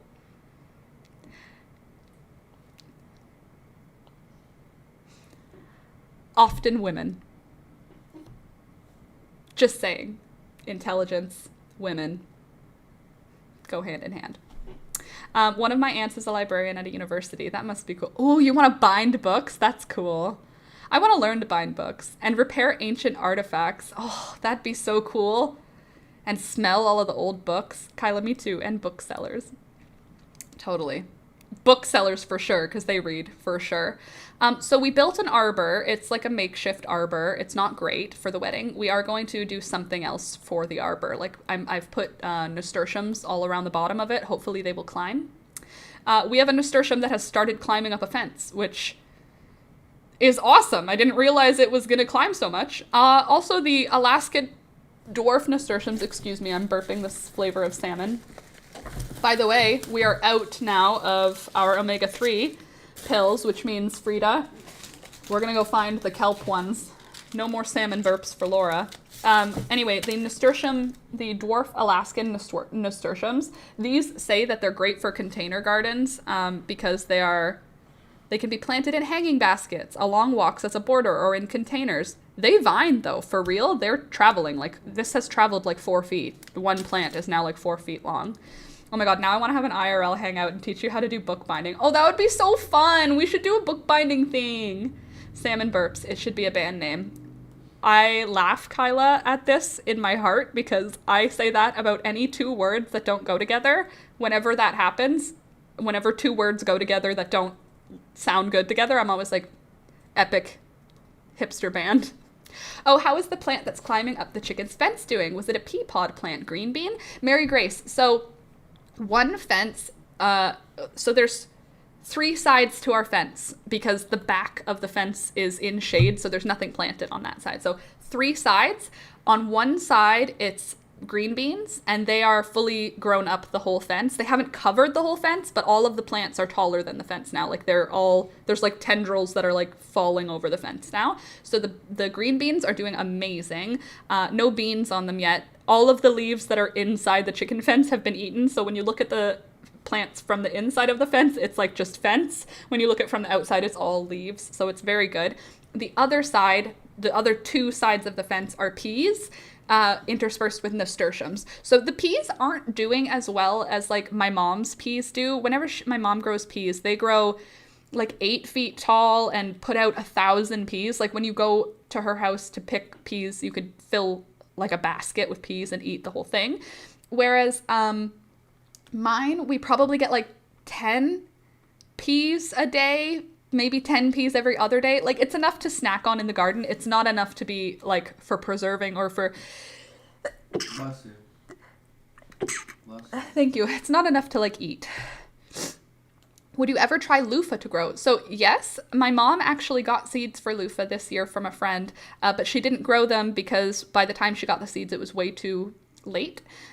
Great job in the garden area, by the way. I've watched some of the videos. Thanks, Kyla. I've been working really hard on it. My mom actually came and visited and saw it, and she made me feel good about myself, so it was good. But yeah, Kyla, I do want to grow loofah, but that'll be a next year thing. My mom didn't start seeds early enough this year, so she just has seeds. So I'm going to take like 4 of her seeds because she has a pack of like 100 seeds, which is like a forever number of loofah seeds. I don't think that you would ever need that many, but they need a long growing season. It's too late in the season. But yes, loofah is on the list. Next year, I've already started planning next year's garden. And I ordered the seed catalog from Baker Creek because I'm trash and I want it. So yeah, next year is going... It's just basically now I'm a gardener. Did you know? I'm a gardener now. We just sneezed at the same time. Bless you, Rebecca. But another thing I want to do... Actually, today, I brought a few of my oxalis plants outside. I cut all of the growth off of them, and then I put the plant outside, and they grew new leaves very quickly. So I think I'm going to do that with all of my oxalis. I'm going to cut all the leaves off of them and put them all outside to see what happens. Mary Grace homesteading. Oh, that's me! Homestead Laura. Not actually. Not yet, but eventually, maybe. I hope to have more preserved items. Like, I don't want to buy herbs this winter. I'm going to do my best to buy no herbs. The only thing I'm thinking that I might... No, my mom's garlic garden is insane. She has 4 garden plots of garlic, and each of those garlic garden plots are 20 feet by 60 feet or 20 feet by 80 feet. So there is literally thousands of garlics at my mom and dad's farm right now. So I'm just going to think that I'm going to take some of my mom's garlic.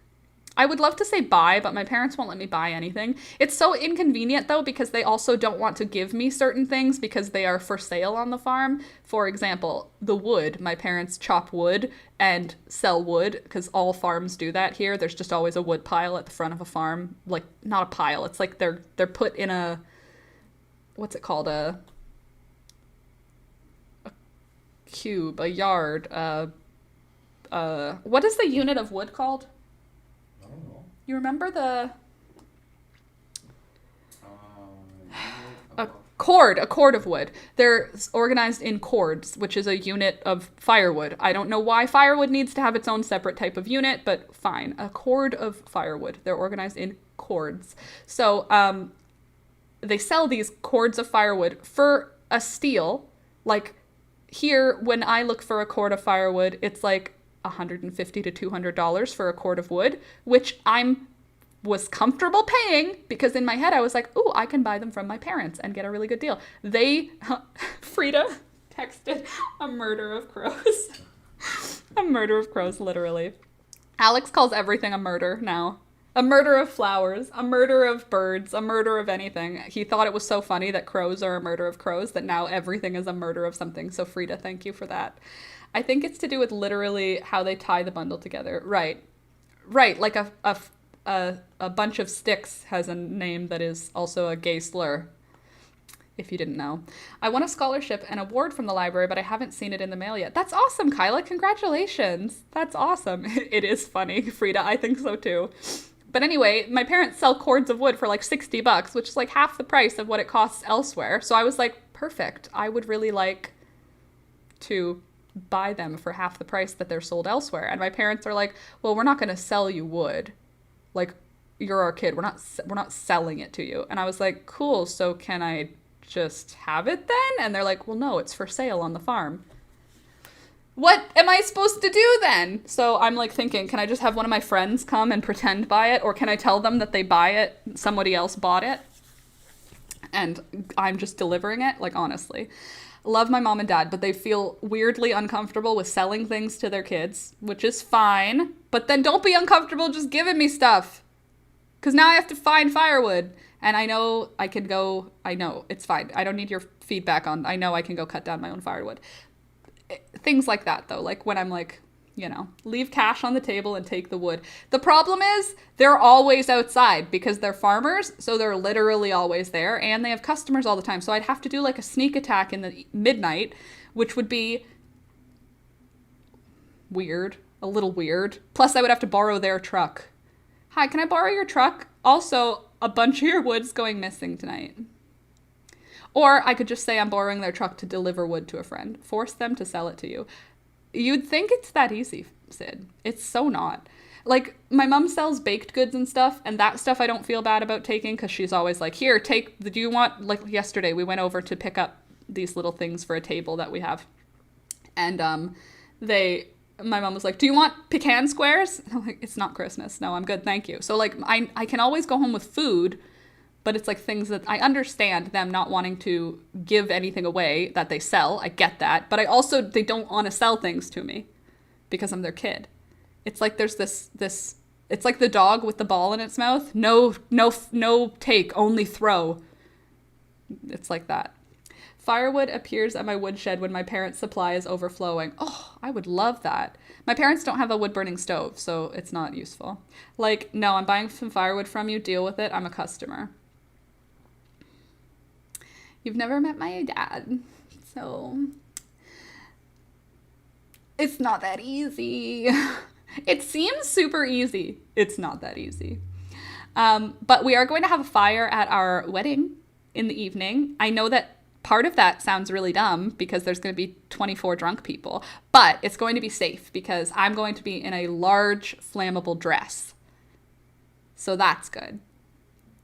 But I'm going to be in charge of the fire, I think, because that's usually what it is. That's what I would do anyway. Well, Sid, if you ever visit Ontario, you can come help me get firewood from my parents. They actually arrive with it on a trailer, open the gate, drive it to the shed, and dump it in front. Oh my God. Can they adopt me? I'm just kidding. My mom is definitely the best baker in the world. Not happening. I'm not adoptable. A bonfire? Kyla, indeed. That's the plan. We do have a fire pit in our backyard already. I think we're going to have to move the fire pit, though, because when we set up the tent, it might be over top of our fire pit. Tell them you want firewood as a wedding gift. Wouldn't that be funny, Alex? Actually, we don't need any help for the wedding, but we would love firewood as a wedding gift. That's actually funny. That's a good idea. But yeah, I want to have a campfire at the wedding because vibes. And also, that means we need bug spray.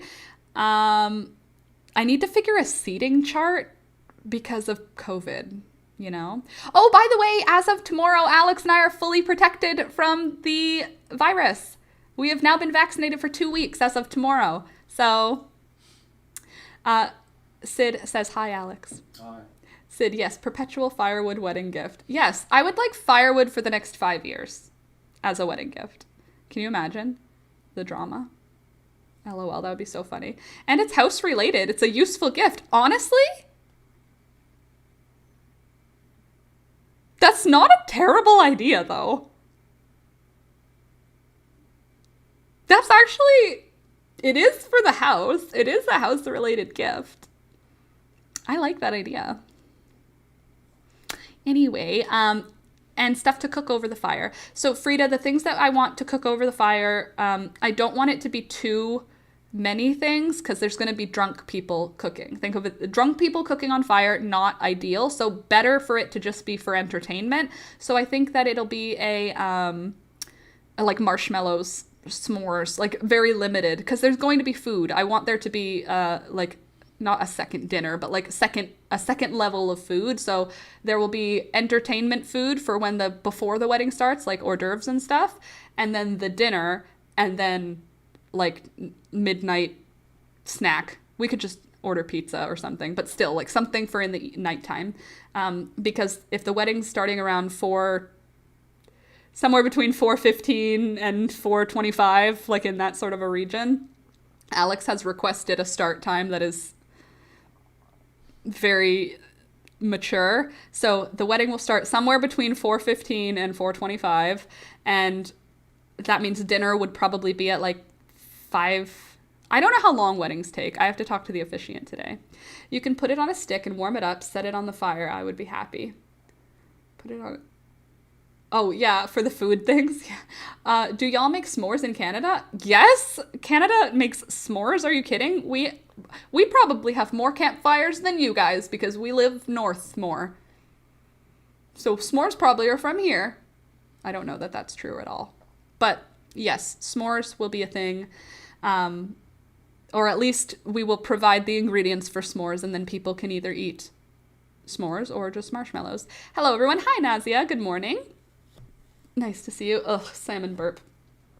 Anyway, so yeah, we have to figure out the fire pit. I want it to be a safe fire pit. Right now, the way Alex and I do it, it's just like a circle surrounded in rocks. Oh my God, you've never had a s'more? Okay, so a s'more, Frida, I feel like I'm being mansplaining. In case you know what a s'more is, I'm going to just tell you. If you don't know what a s'more is, I'm telling you, if you know what a s'more is, I apologize for the way I'm explaining it. So s'more, you toast a marshmallow over a fire, and then you have 2 graham crackers, and you put a piece of chocolate on the graham cracker, usually Hershey's because they're nice and thin, and then you put the marshmallow on and then the graham cracker on top, and then you have a melty chocolate gooey sandwich. Oh, you know what it is. Okay, yeah, so mansplained. We do hot dogs and bananas with chocolate. Hopefully not on the same stick, but bananas with chocolate sounds good. Alex and I did ice cream cones once where we filled ice cream cones with chocolate and candy and then wrapped them in tinfoil and then put them in the fire pit. And it was really good, but also we both felt like we were going to die after we ate it because if you fill a full ice cream cone with chocolate, that's a lot of chocolate. More chocolate than you think it is, but really tasty. Remember that?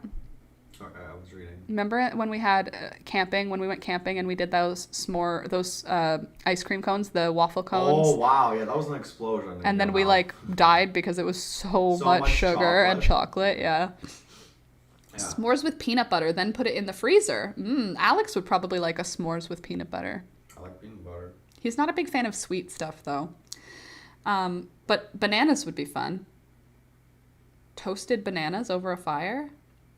Or even roll the banana in sugar and then put it over the fire, because the sugar would like caramelize, and then you would have like a candy apple, but it would be a candy banana. Candy banana would be so much better than a candy apple.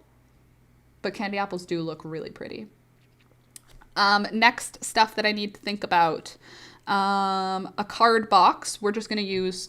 You know, you need to have so many small items. Alex was talking to me yesterday when I was saying like, oh, by the way, this is... I ordered the stuff for the favors. And he was like, now I understand why the photographers take pictures of all these weird...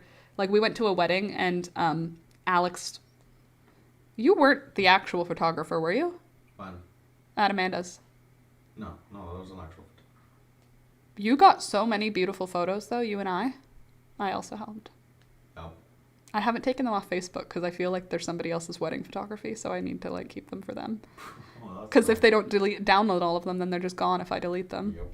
Anyway, at this wedding, Alex, the photographer, and then Alex were taking pictures of all of the little details of this wedding.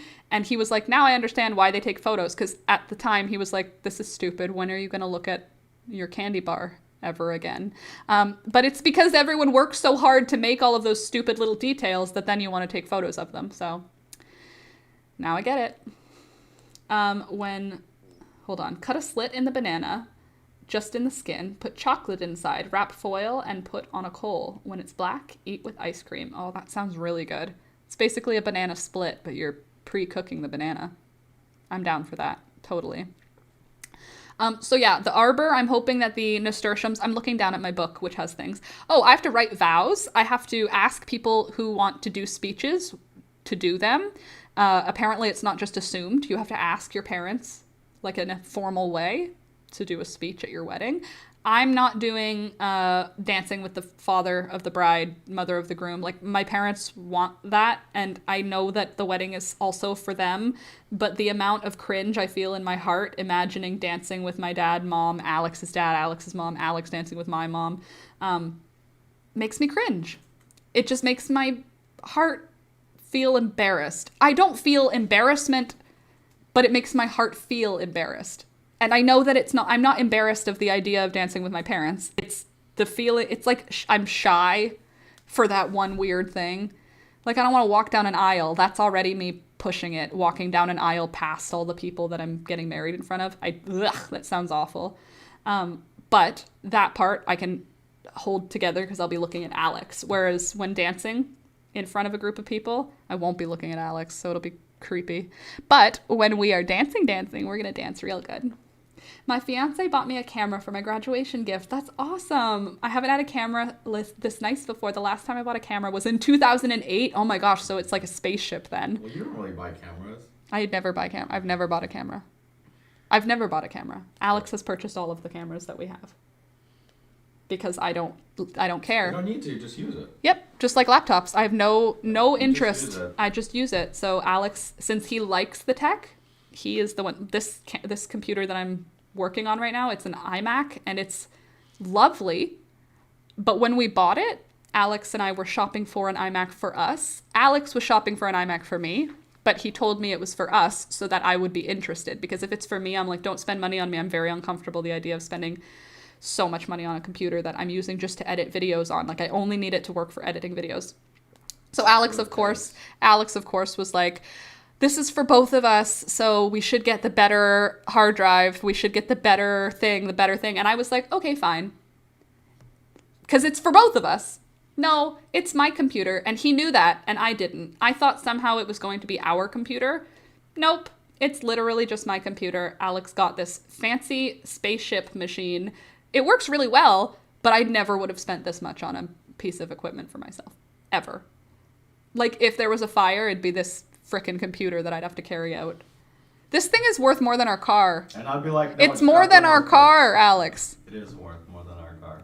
Our car, just so that you don't think that this is like a $50,000 machine. Our car was $2,500. So like, don't, this machine is more than our car. It's not more than a car. You know what I mean? Because Alex has a passion for specs. He has a passion for specs, even if the spec is not relevant to the problem at hand. If it is better, yes, he's definitely a specs guy. He's the person who would rather just buy the brand name expensive thing because he likes it, even though there is a no-name brand that is the same. He's like, he'll shop for the things that he likes. We plan on doing some more artistic things with the camera. Ooh, nudes. Just kidding. I'm just kidding. That was just the first place my brain went. I started a Bandcamp account with some sounds I made. Well, sounds you made? I added some pictures and music I made. That's so cool. Smart boy. He is a smart boy. That's for sure. Banana splits are awesome. Dina, absolutely. Especially when they have freshly whipped whipped cream on it. Frida, I never had hot dog bananas and chocolate. Not together, Dina. Hot dogs on one stick, bananas and chocolate on the other. Or at least do the bananas first if you're putting it on a stick. Because hot dog flavored bananas, not pleasant. Bananas? No. Yeah, bananas. Banana flavored hot dog, less disgusting than a hot dog flavored banana, in my personal opinion. That being said, the smell of hot dogs, if you're not eating them, is never pleasant. Ever. The smell of someone else who's eaten a hot dog, disgusting. Like garlic, you could literally put garlic in a gum flavor and I'd be okay with it because garlic always smells good to me. Garlic on someone's breath, still delicious. I love the smell of garlic. It's like people with mint. Garlic could be another mint to me, but the smell of meat, no, don't love that. Don't love the smell of meat on people's breath when I haven't eaten it. The nitrates in hot dogs make me sick. Are nitrates added to hot dogs or are nitrates just in hot dogs? Probably they're added. Hot dog isn't even a thing. Hot dog is many things. Hot diggity dog. That's in the song Good Morning, Good Morning. She goes, oh, he says like, my lucky day, April 23rd. And then somebody goes, 24th. It's midnight. And then something like, it's the morning. And then the lady goes, and what a lovely morning. She's looking out the window and it's raining and it's midnight. Good morning, good morning. And then they do the whole song. And then at one point she goes, hot dog. So you're welcome. That's what you get from me today. Ew, not on me. You would not like garlic smell on me. We're not chemically compatible. Oh, okay. I've heard that before, that garlic can be not chemically compatible with some people in terms of sweat. But on mouths, I like garlic. That sounds hella weird. On mouths, I like garlic. Anyway, yeah, so bathroom, oh, ice. I need to figure out something to keep alcohol and pop and water cold. Obviously, I'm going to have non-alcoholic options for everybody because everybody will need to drink water because I'm not having people puking in my beautiful flower garden. I'm going to have a zone that's for puking if people get out of hand. If they throw up on my zinnias, they're out. If anyone throws up on my zinnias, they have to be kicked out of my wedding. We should have kicked out that guy. We shouldn't have ever let him come into the house. Yeah. He puked right at our front door. I didn't respect anything. My little sister, we did a bachelorette party for her, and there were like 4 people at it. Like, it was a very small bachelorette. And 2 of the people got fully wasted at the restaurant before they came to my house, where we were going to pre-drink before going to a strip club. And, he puked all over our front porch. Left garbage everywhere. Such trash. I mean, not my person, so I don't care. I can judge them because he's not my person. Right. If he was my person, I'd probably have more compassion for him. But like, who gets trashed and then throws up outside of a stranger's house? Alex. Sorry. Who does that? Alex. Sorry. In university, Alex did that. He made it out the front door of somebody's house and puked right out onto their front lawn. Yep. You lost that competition. He was having a drinking contest with one of our close friends, Ian. This lovely man, Ian, he loves Alex because Alex is Russian, and there was this competition at a party. Don't drink for competition. Drinking competitions, always a bad idea. But anyway, he was like, you're Russian, I bet you I could drink you under the table. He did. He did drink him It under was the fun, table. It was fun. Then we walked home. That was back when we lived on Marlborough. Remember, we had to go through that sketchy park to get to that house? Yes. That was fun. I had fun. Same. Outside is better than inside, Frida says. True. But it was like, it wasn't outside like you'd think. It was like outside, but it was also all over our front porch. Like, it was not like, aim into the green. Don't put it on concrete. Now I have to clean up that mess. So gross. I can tell what my fiance eats by the way his sweat smells. Weird. That's cool. I can tell if Alex eats a Costco hot dog for 24 hours after it happens, because a Costco hot dog has the most significant smell that is disgusting. And it always will do that. Oh, gotta run. Bye, Sid. Too pumped for getting things done to sit still anymore. Y'all have a great day and see you in the Discord chat tomorrow. I will be on at 6, but it starts at 5. Okay, sounds good. Thanks, Sid. At least you can hose it off. Yes. Fine, Frida. Better outside than inside, but still, don't puke at someone else's house. Don't drink to the point that you're going to puke if you're at someone else's house. Don't you think? Yep. Anyway. That's that for that. I slept at my house for the first time since last Thursday, and I'm pretty sure I'm actually allergic to my cats. Oh no! But also grass pollen is smacking me. Oh no, you were away from them long enough to have your allergies clear up, so then you could find out that it's actually them. That sucks. Jeez, that's awful. We can't leave Thunder and Peekaboo for a while then. I can't find out that Alex is allergic to them. He is dealing with it. I hate the smell of raw onion, so if Ola eats any and comes to kiss me, I'm like, onion, and won't kiss him. Yeah. I don't want to kiss Alex if he tastes like a Costco hot dog. But usually when he tastes like a Costco hot dog, I also do, so it's not that bad. I've literally had cats my whole life, and now you've been away from them long enough to find out that they're causing your allergies. LOL. That sucks. But also makes me laugh a little. By the way, it's 10:30. I gotta go. I gotta feed my chickens. The rain is gonna come in like an hour and a half. It's still not raining, but it's supposed to rain all afternoon. Hey, Jessica.